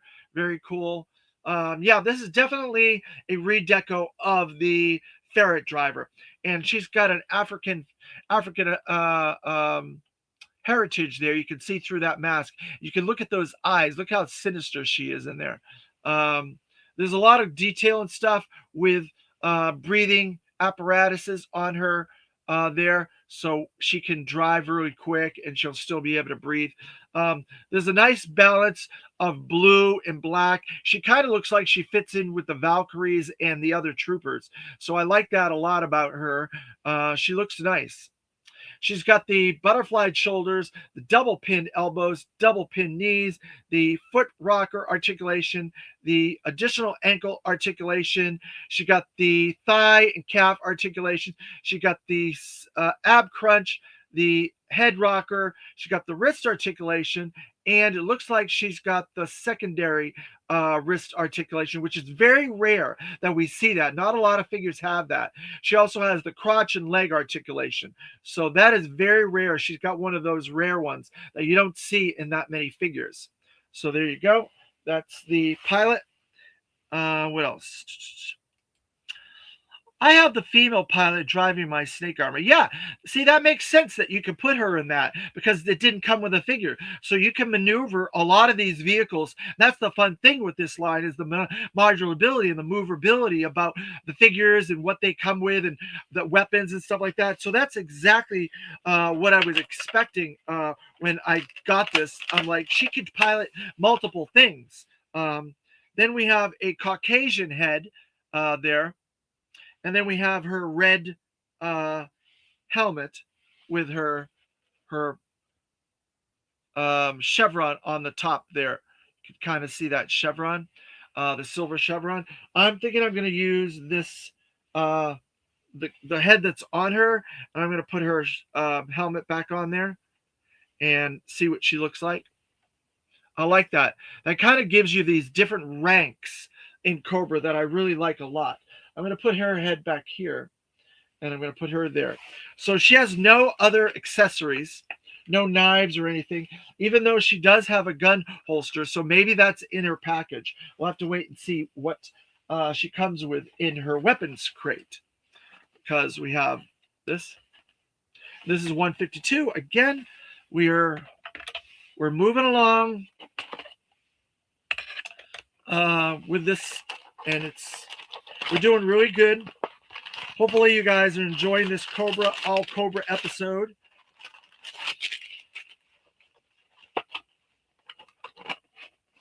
Put her crate back there.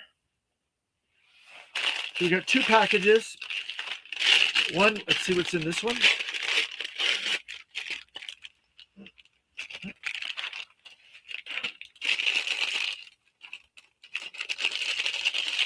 Oh gosh. Terrence Childs. All right, so if you go back and you watch my channel, go back into the library, you'll see that they've done. Let me see how many. 1, 2, 3, 4, 5, 6, 7. 7. Actually 8, because I have a trouble bubble back there. 8 Python Patrol figures so far for the classified line. They've done the Cobra Trooper, the Cobra Officer, the Bat, Vipra, the Crimson Guard, the Viper, the Copperhead. They did the Trouble Bubble with Televiper. What else? Who am I missing? I think that's all. The Python Patrol. But they did almost every Python Patrol in the vintage line. They've made a classified figure for it. So there's plenty of Python Patrol out there. There's 7 or 8 or 9 of them right now. If you go back and you check my channel out and you watch, you can find out all those episodes with Python Patrol in it. Oh, it comes with a stand. That's cool. Very few figures come with stands other than Legacy and the retro packaged figures. Oh, look, she has a gun. The Trench Viper didn't come with a gun, but she does. And this is deco with some white paint and a couple of details and stuff. We may have seen this gun before. I can't recall. Was this in with the ferret 610? And then we have Snake Eyes Uzi, which we've seen this Uzi a bunch of times. So that gives her an opportunity to do a lot more as this figure than the Trench Viper. The Trench Viper didn't really come with that much. So then we have another head, kind of a gas mask head. Maybe I'll switch my heads and put this one on it so I can put her on my glider. So that's some really cool deco, some black and silver on the eyes and the rebreather there. And it's a blue. It's obviously blue. So I'm going to put that there for now. We'll see what we can do with it later. Then we have a canister that has some red and blue deco ammo canister.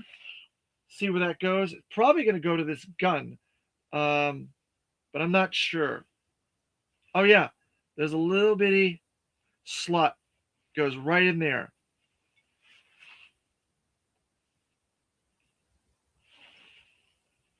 And then she has that gun for that holster, like I thought. Little pistol and a silencer. So the silencer, I think if she's one of the ones that has the extra, no, she doesn't look like she is. She doesn't have that extra bit that goes in there. So I guess I could put the silencer on the end because it sticks out. Let's see.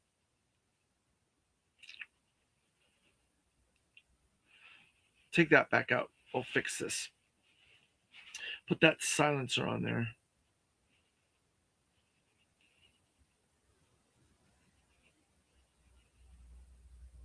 There. So now I have the silencer on. there. And I'll put that in her holster there. Try to make sure I don't break it.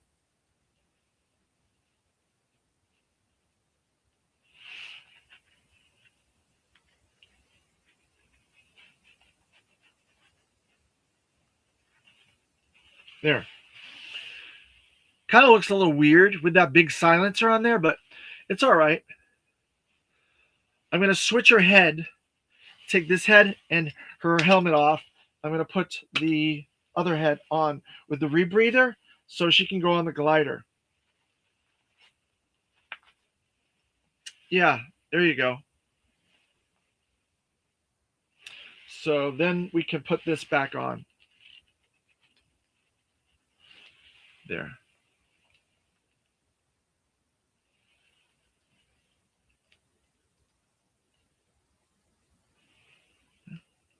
All right, so I'm going to put that with her other head. So she comes with 3 heads, and she's got a really cool weapon. Let's see what else we got.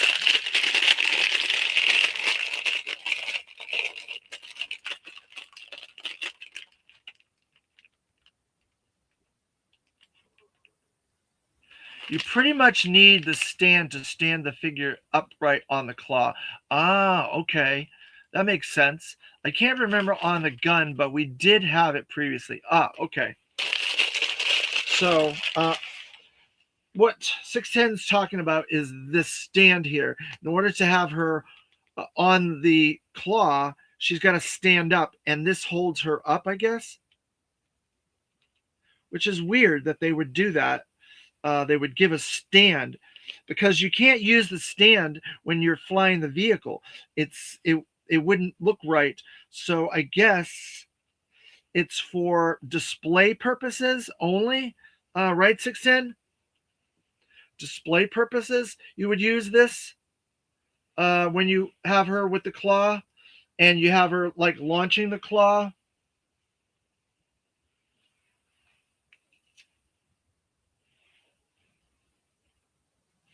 So we'll get to that in a minute because I think we have to add a bunch of stuff to it first before we get to that. But I think that's what you would do. All right, so this next package, we have lots of stuff in here. Lots of stuff. All right, so we have these 2 little additional wings. They have a little bitty lights on the ends of them there. You can see that little light and that little light there. There's a little bitty black, and then there's a little green light on the back of it with that black deco. And this one has red light. So green, red, green light, red light there. So we're going to add those to the ends. So that's a little different than the original. The original one had pull-out wings, whereas this one has adjustable wings. So that's interesting. So they changed that a little bit. So if you look at this one, if you look at the vintage one, and you look at this one, the wings are slightly different, where they stick out and they go in and out, where these ones are adjustable. So there, I'll put that back there. And let's see. Then we have the back wings. Like the vintage one, we have the little bitty back wings. And they have that same tampo, that 8 tampo on it that this one does. The vintage one has, see that 8 tampo there? So they kept that. And so there's 2 of them with the black deco. So we'll add those to the back.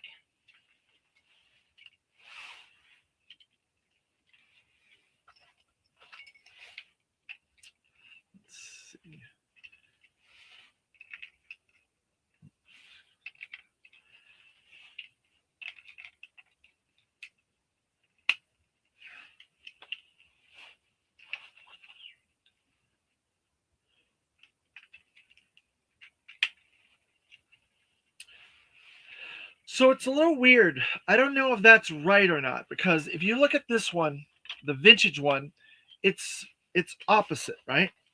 So you have the thick part, and then you have the thin part on the bottom there.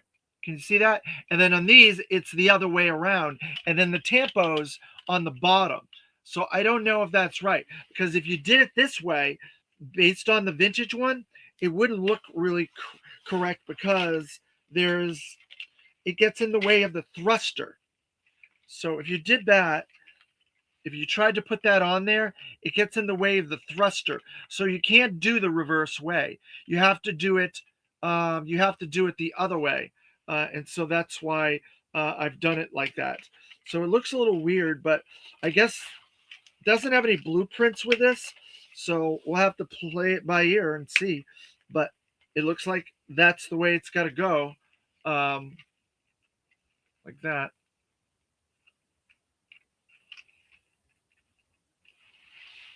All right, so let's see. All right, let's see what else we got. We got some missiles. We got a couple of black missiles there. So there's two little dog bone spots on these little attachments here that were added that the missiles attached to. You have to have them facing the right direction. There. The vintage one has the dog bones, but I guess I don't have the missiles. From what I can tell, I don't have the missiles on the vintage one. There. Right. So now you have those two missiles on there. And then we have some blast effects. That does it for that. We got a couple of blast effects. Pull those out.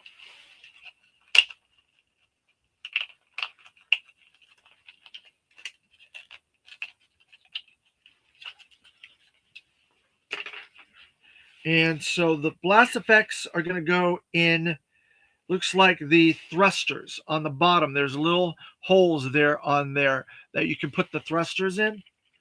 So we're going to do that one. And we're going to do that two. Oops, maybe.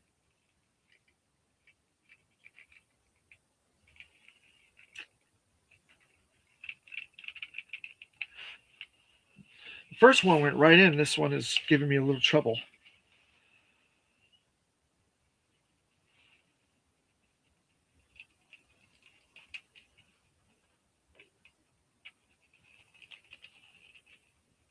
I don't know why it won't go in.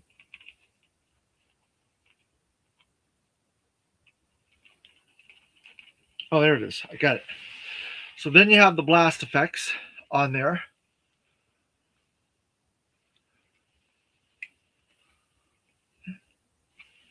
All right, so we have the figure over here with her rebreather, and we have the holster. So we're going to take the holster, we're going to loosen it. So these little belts here loosen from the holster so you can fit the figure. So I'm going to put the figure in there. And I'm going to get it attached to the holster.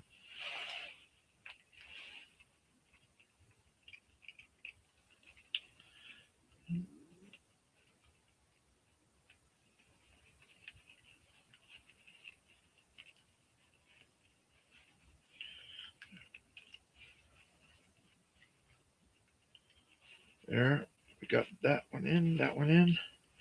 And you can tighten it up, make it as snug as you need to hold the figure. There. So I have her in the holster. So that's good. She's in the holster. Now I'm going to put her hands on these little turrets, these little handles up here. Oops, her helmet came off.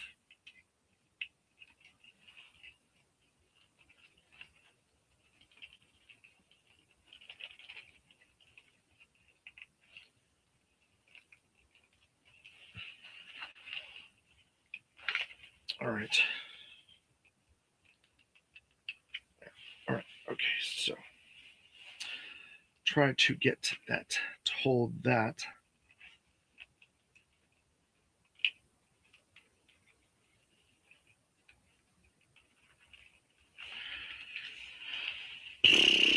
Her helmet doesn't want to stay on, I'll tell you that much.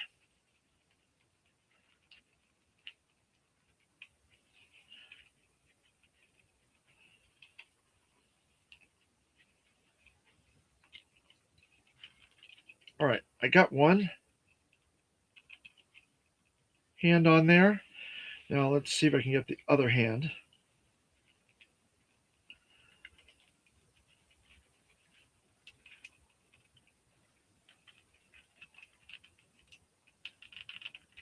There. Okay.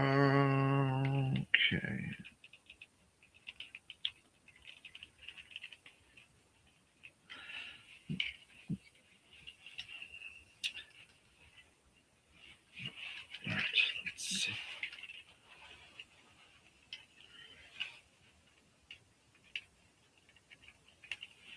All right, I got the second hand on there. The little blast effects keep falling off though, so we're gonna try to put them back on.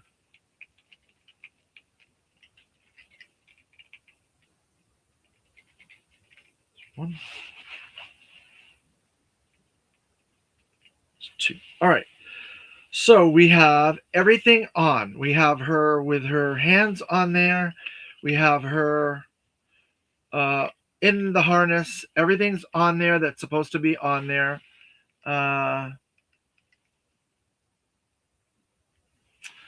And we have the stand. So if you were able to stand this, you would have to take the blast effect off to do that standing position for her to sit in this. So I would have to take these off.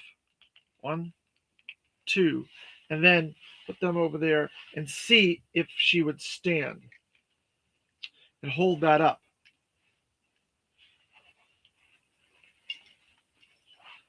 Try to make her stronger, and then we can adjust her thighs a little bit there, adjust her feet a little bit there, and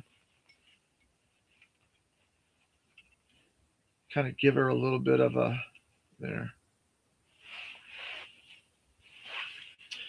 And you have her standing. And now I'm going to show off a little bit of the wheels. So then you have this wheel, this wheel. That's what 610 was saying earlier about the wheels. Then you have this wheel, and then you have this wheel. So the wheels are all adjustable, so they can turn. So they can go like this, and they can go like this. And so when you go to land, like that, you would just kind of go like that, and you would land. I don't know if you would use her feet or what you would do, but I can see the issue with that. I agree with you. You have to really be worried about that if you're a Cobra trooper, unless you're really, really an expert or something, or you're strong and you can just run, and then when you're landing, you're kind of like putting your feet down a little bit, and you're slowing yourself down, and then the wheels go up and down. I don't know. There.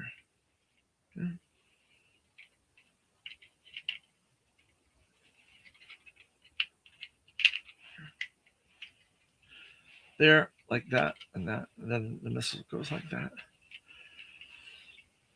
There. And it must have some sort of a guidance system, because there's little buttons on there, those little turrets right there on her handles, and she's got a computer tampo thing there on her thing, so it can control this little top gun and launch the missiles and things like that. So it's pretty good. I do see there is some functionality problems, obviously.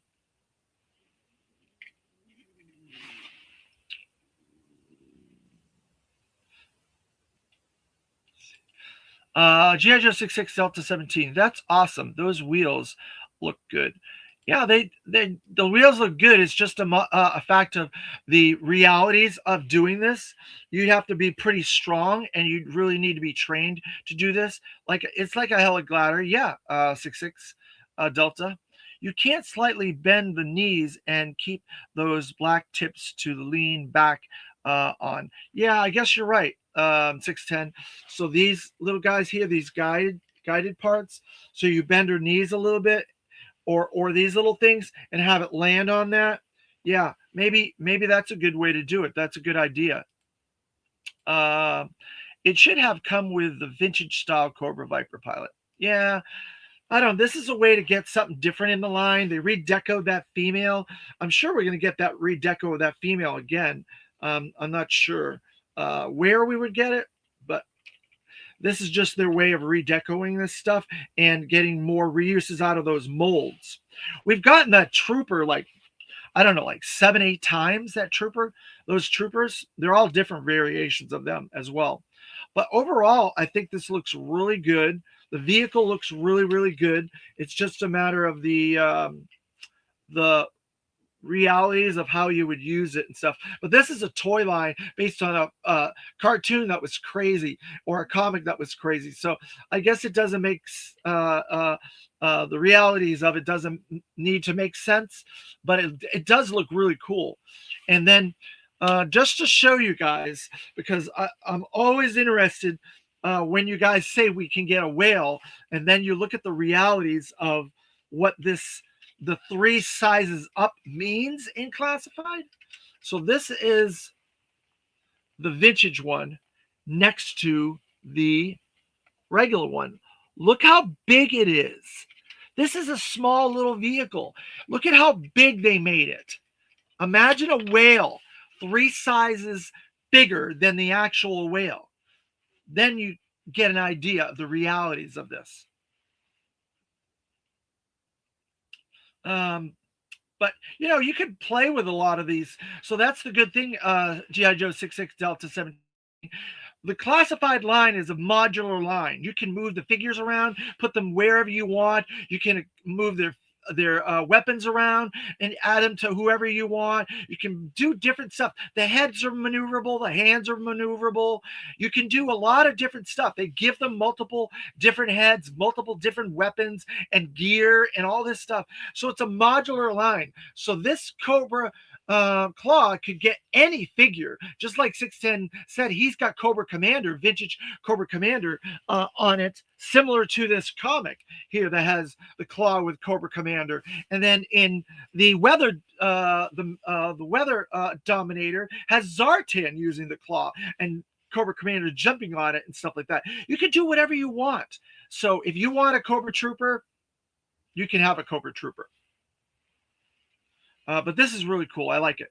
I think they did a really good job. This is a really nice upgrade of this, I've got to say. I like a lot of the black deco. I like a lot of the changes are a little bit more modular with the wings and stuff like that. And it really holds up. It really does. It's very sturdy plastic, very strong. This plastic here is a lot more flimsy. The chemical base that it was based on is a lot more flimsy. This is much sturdier, I've got to say. They're using a sturdier durometer of plastic in this. So I'm just going to stick her over here for now.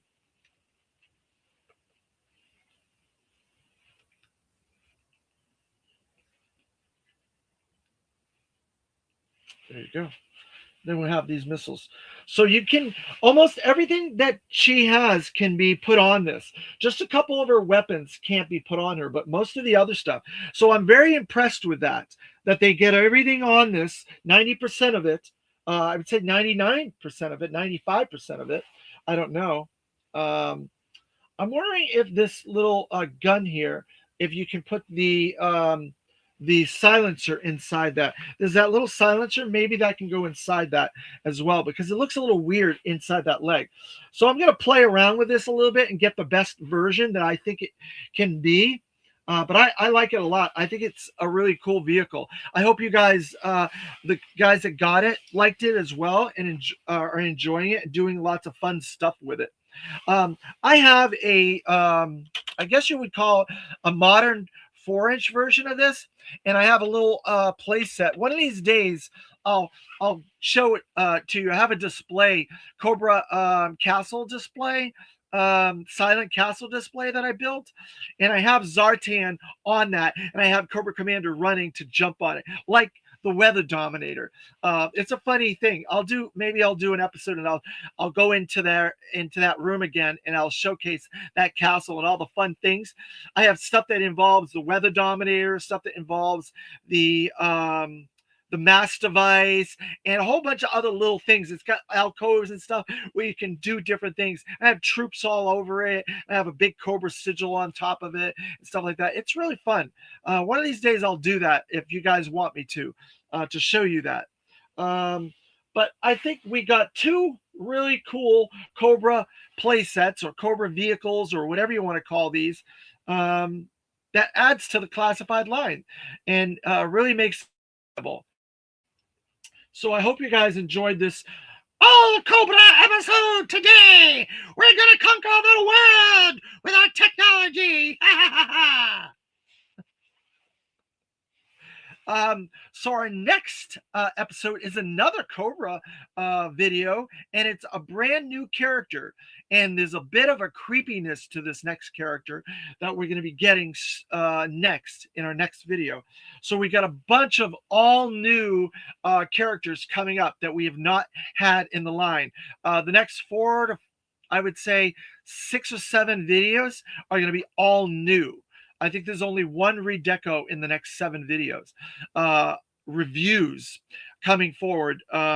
So look forward to all those. It's going to be really fun. We're getting into some really cool stuff. Crystal Ball is creepy, you're right, but he's not next. There's another one that's creepy that's coming next. But Crystal Ball, I will give you a hint, 610 G.I. Joe 66 Delta 17. He is in the next 7 videos, within the next 7 videos. Crystal Ball will be. So I'll give you a bit of a sneak peek. He is coming pretty shortly. So keep an eye on these videos. Go back, watch some of the old videos in the library if you can. If you want to see some Python Patrol, some Tiger Force stuff, I've done everything in order by the numbers, so you can follow the numbers. If you have the listing numbers of all the figures where they appeared, you can watch the videos and you can go back and watch those numbers, and then you'll be able to see it. 610 Yojo Daddy. That's the thing about classified. They aren't meant to be exact copies of the vintage. They are different and classified up. Retro line is for closer to copying the retro. That's 100% correct, 610 Yojo Daddy. The classifying up of this brand, I've enjoyed it. I think they went way too far when they started. 00 Snake Eyes was phenomenal. I love him. But then the first 6 or 8 figures were way too forward, too far. So they had to dial that down a little bit. And then they dialed it a little too far, in my opinion. And they got too close to vintage. And then now they've dialed it back up a little bit. And now they're in the perfect spot, the sweet spot, I call it, for classifying up and vintage inspired and new. It covers all that with a lot of what they're doing. And this claw is the perfect example of that. There's new, there's classifying up, and there's retro. There you go. It covers all 3 of those bases, in my opinion. So that's the sweet spot that I want. And then, like you said, the vintage package, retro package is way closer to vintage. And there's still some details that are different, but it's much closer to vintage with the color decos, the accessories, and so on. So there's a bunch of rumors as far as vintage retro package coming this year. There's a Wild Bill rumor. There's a Firefly rumor. There's a Snow Job rumor. There's a Zarana rumor. There's another Techno Viper rumor. So there's also Ripcord that we could possibly get. So there's 6 retro package figures that may be coming in this year, after we get the Crimson Guard female, Crazy Leg retro, and Zap retro. We'll see how it all works out, but we'll see. Good idea. They should make exact copies of the vintage. People would love them more.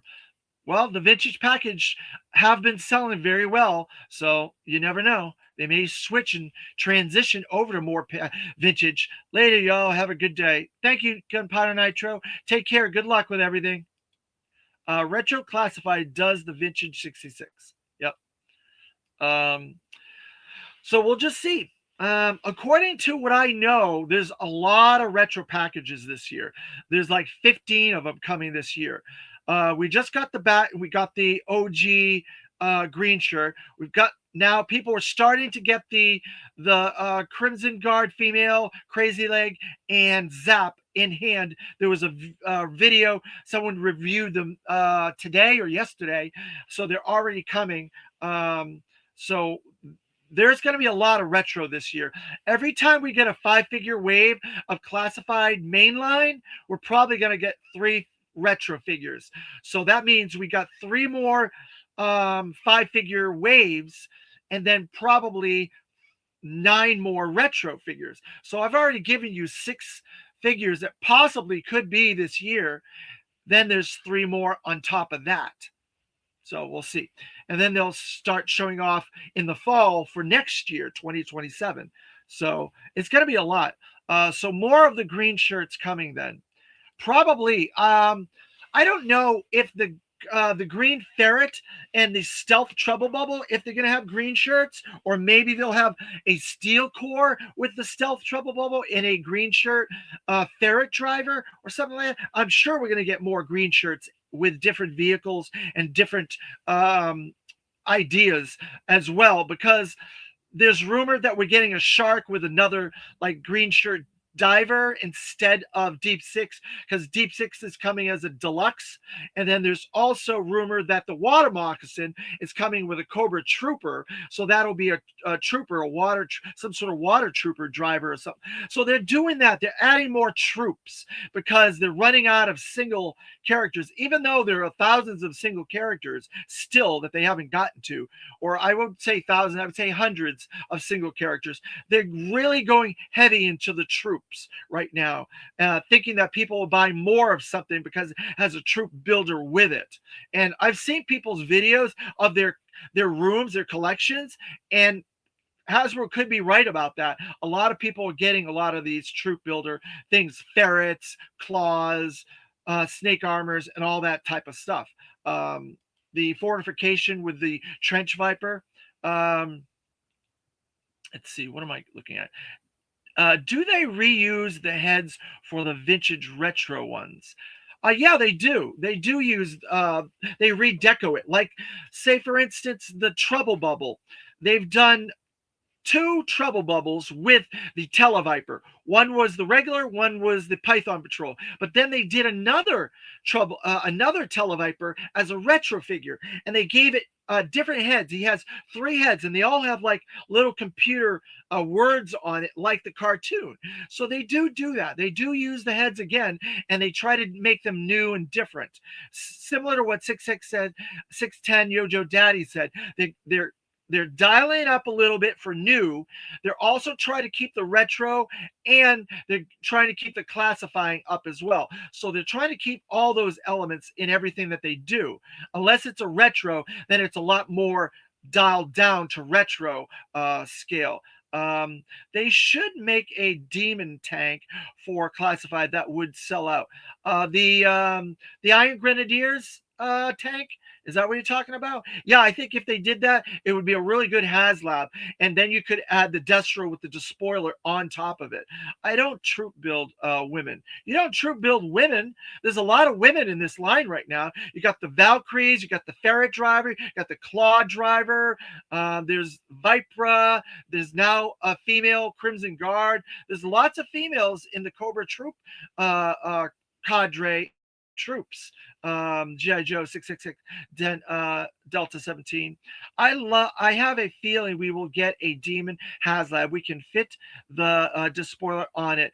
May just be my wishful thinking. It is a Cobra year for HasLab. Yeah, I think you're right, pretty close on that, on the mark on that 610 Yojo Daddy. I still think we're gonna get the Moray this year, and it's gonna be a water year next year, and then we'll get a Joe, and then it'll be whatever the Joe theme is the next year, and then Cobra. I think 3 years from now, I think you can get a demon with Iron Grenadiers, because they've been building Iron Grenadiers out. They've been doing a couple a year. They did a couple last year. They did one the year before. So we've gotten 3 Iron Grenadiers, and we know we're going to probably be getting Armada this year, Destro and the Despoiler this year. Maybe that might be it. Possibly Voltar with his Vulture. Maybe. And then the next year we get a couple more, and then we get the Demon for Destro and the Despoiler. And it kind of builds that faction out. And that makes sense, because I think that's the only large vehicle you're ever going to get for Iron Grenadiers. And then you have a small one, then you get a lot of troops, and then it comes with a pilot and stuff like that. So I think that's probably how it's going to go. I could be wrong. This is just speculation on my part, but I think that's the way they would do it. I don't know if they would do a HasLab Iron Grenadiers this year. I think people want more water, and I think the Moray has been the #1 vehicle now since the Rattler that people want as a HasLab for Cobra. Let's see. G.I. Joe 66 Delta 17. I like my women to be all different. Will Hasbro make a fat woman trooper? That's an interesting thing, because Mattel's been doing something like that, right? Where they've been doing different size women for Barbie and different disabilities. They've been doing women in wheelchairs, women with false legs and disabilities. They even did one with the alopecia, where the skin is different colored and stuff like that. So I think that's an interesting idea. Would classify think of that? I don't know. That would be a good question to ask the team. Would they show figures with disabilities? Because there are figures with disabilities. Look, we have the Crimson Twins. They have a disability because they have that mental thing where they get hurt. We have Zartan that has the skin disorder. In the sunlight, his skin changes because he has genetic manipulation there. Who else has a disability? Oh, we have Road Pig has bipolar disorder. So there are figures with disabilities, but would they do different sculpts for different size people? Bazooka's a little bit big. Road Pig's a little bit big. Tunnel Rat's a smaller guy. Mainframe's a smaller guy. So I don't know. That's an interesting question. There's a lot to think about with that question. I appreciate you putting that question in the chat, because there's definitely a lot to think about with that question. I like how Star Wars had that fat guy who didn't fit into the X-Wing. Yeah, there was an X-Wing pilot that was Porkins, right? That was a fatter guy, and they've had fatter characters. You're right about that. I'm gonna try to pose that next time I see one of those people that has the questions where you can ask. I'm gonna pose that question for you. I agree about the Moray. I'm just thinking about ahead if IG Mistress Armada proves true in a possible Voltar. Yeah, definitely. So I do think we will get the Demon. That's the only vehicle I can imagine them doing as a classified. But what reuse would you get out of that? Would they do a Python variation? Would they do a Crimson variation? That's the tricky part about that Demon. Yeah, I don't think my autistic kid would autistic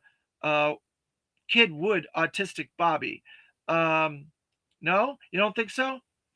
Autistic Barbie has been announced. I don't see G.I. Joe going that direction due to the predominantly male fan base. But there is a G.I. Joe female. I think her name is Malto in the classified or a GI Joe Real American Hero comics that Larry has been creating new characters, and she's got a animatronic leg. So there's a possibility of an animatronic GI Joe character that's a female. But yeah, it's definitely a discussion to be had with Hasbro if they want to go that route. They're kind of definitely touching on it with characters and stuff like that. But I don't know. Not to be judgmental, just honest. No, that's fine, 610 Yojo Daddy. Everybody has to collect the way that they want, and there's nothing wrong with that. But it is an interesting scenario. Kids with disabilities only want to be just like other kids. That seems mean to make dolls with disabilities.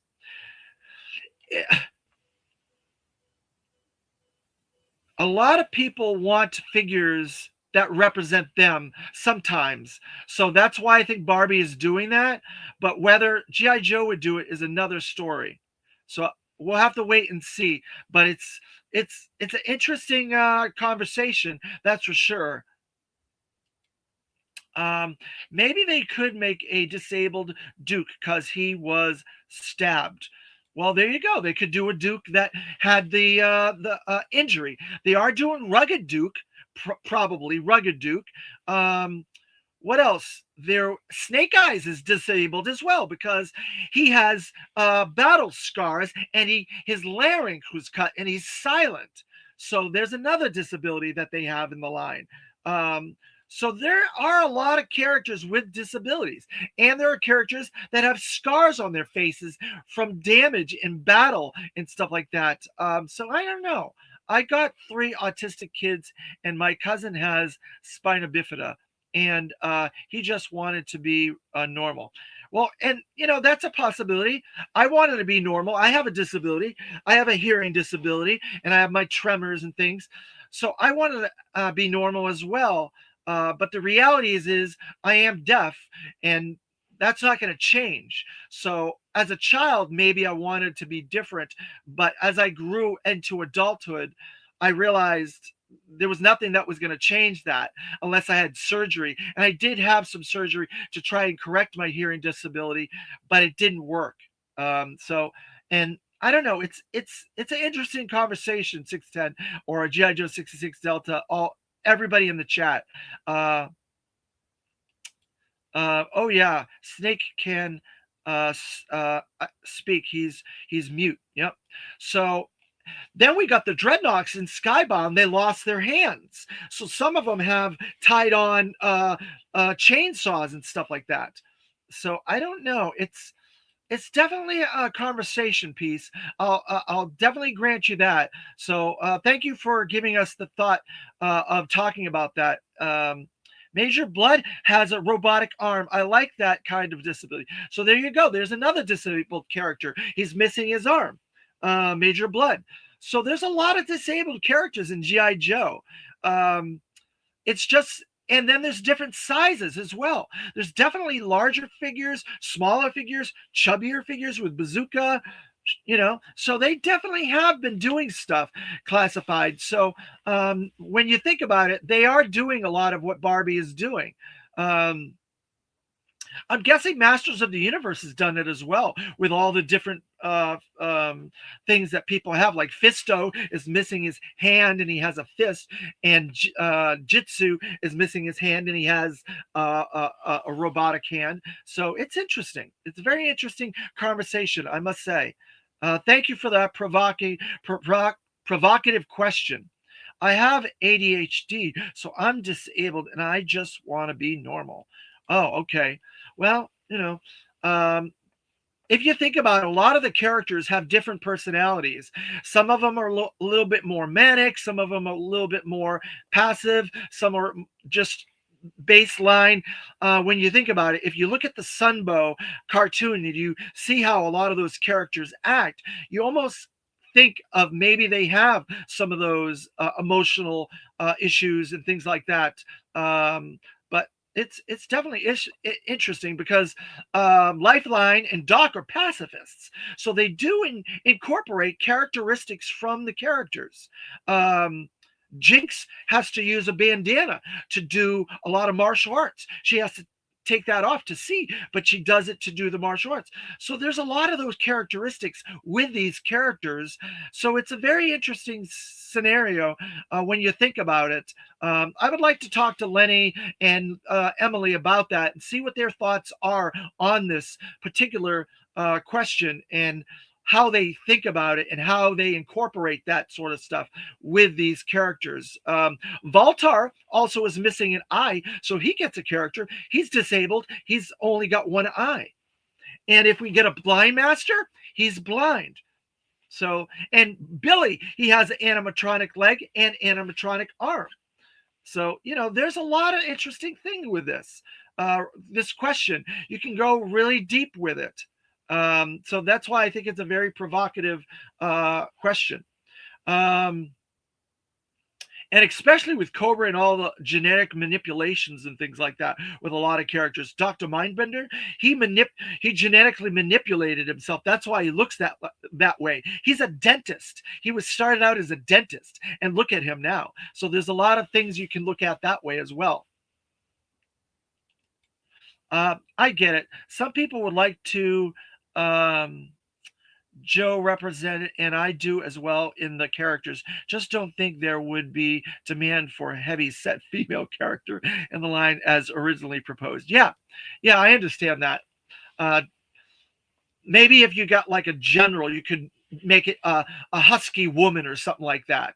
As if in the legacy line, if they did a general or some sort of a dress uniform figure, you could do a husky female. And then you could put different female heads on her. Possibly that might be a way to get away with something like that. But yeah, I understand. Most G.I. Joes are fit and ready for battle and stuff like that. Some of the Cobras are not always as fit for battle, like Rogue Pig and stuff like that. But it's interesting, definitely interesting. That is a very interesting prospect. There you go. All right, so what else? Anything else I wanted to talk about my show? Again, the C.L.A.W. Joe Show. C.L.A.W. Joe Show in Deltona, Florida on April 19th. If you're in the Florida area and you are in the South Georgia or South Alabama area, you want to come to a really fun G.I. Joe event. My event is April 19th, Deltona, Florida. Mark Pennington is our primary guest. We're going to have Adam Riches, package designer, G.I. Joe comic book cover artist, interior artist as well. Jason Mark Sobel, comic artist as well, is going to be there. After Action Report will be there. Roger Taft, Rising Sun Comics publisher, is going to be there. Hawk Sanders with that. There's a toy company I'm trying to get.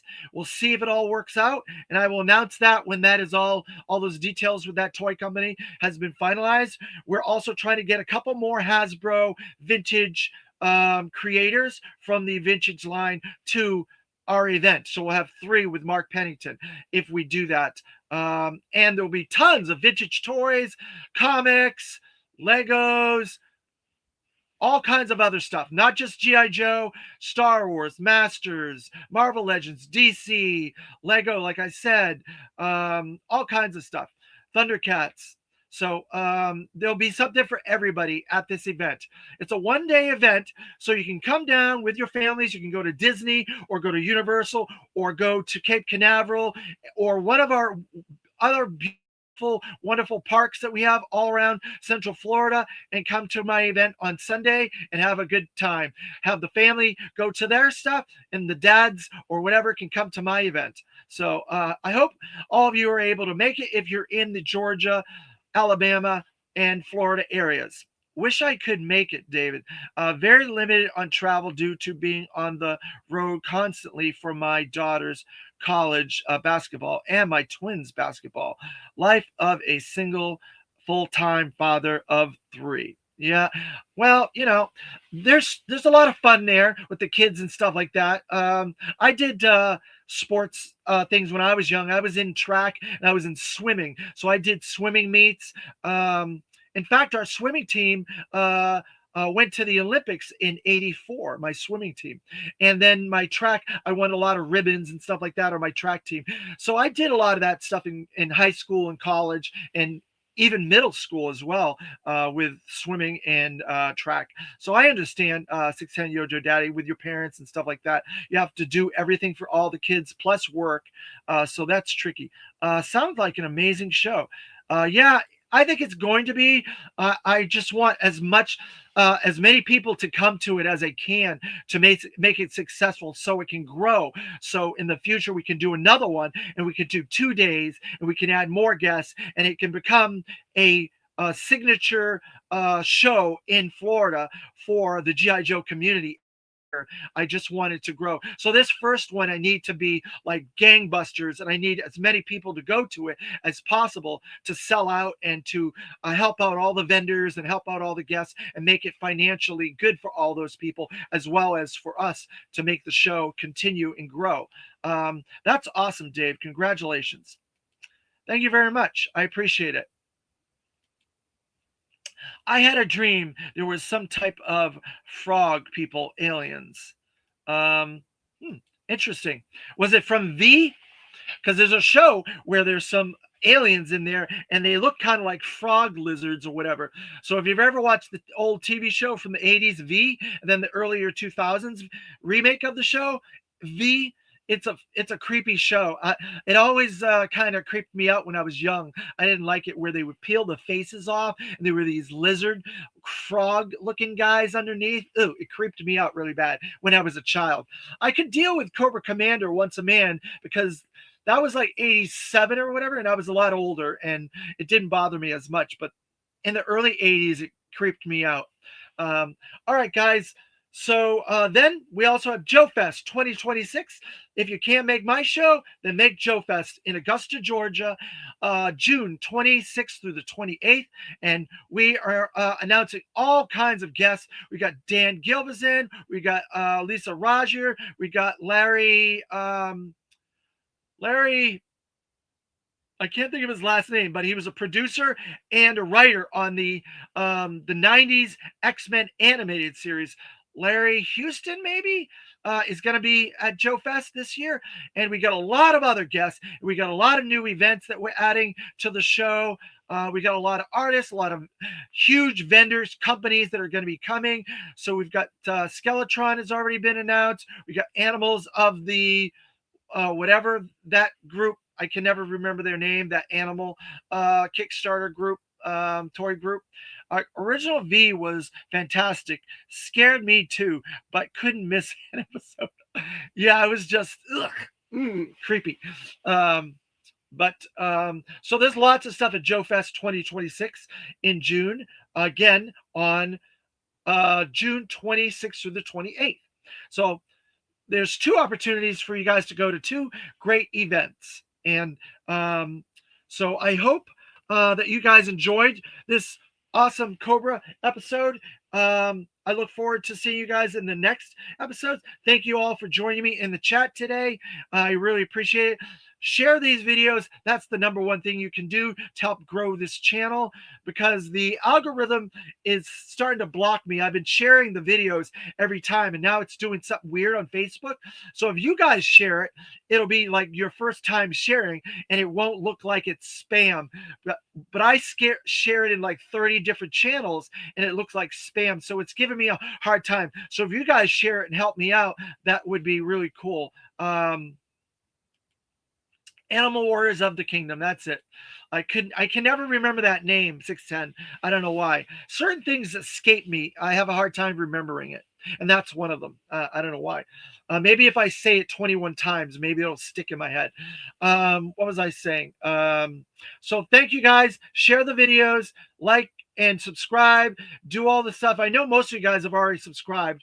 We're on our way to 250, and so I want to get to 250 and then try to get up to 1,000. A nice round number to help this channel. Have a great day, Dave. I appreciate it. 610 Yojo Daddy.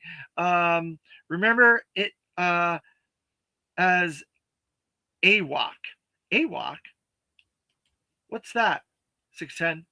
I wanted to also mention, you guys, if you want, go find 610 Yojo Daddy's channel.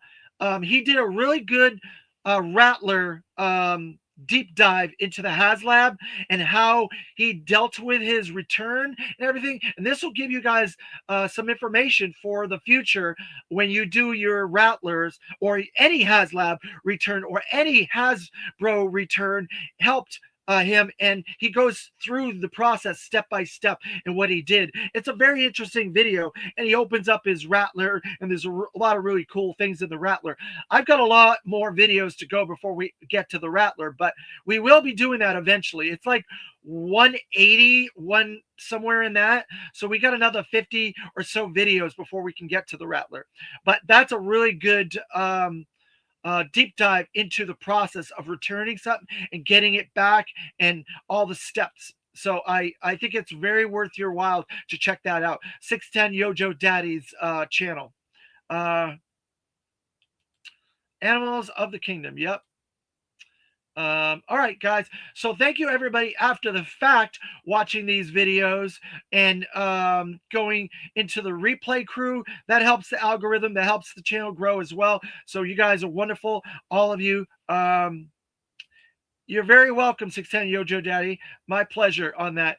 You've been a very good supporter of this channel, and I very much appreciate it. So I'll do whatever I can to support you guys as well. So this is a big Cobra video. Cobra will conquer the world! We'll see you guys in the next one. Take care.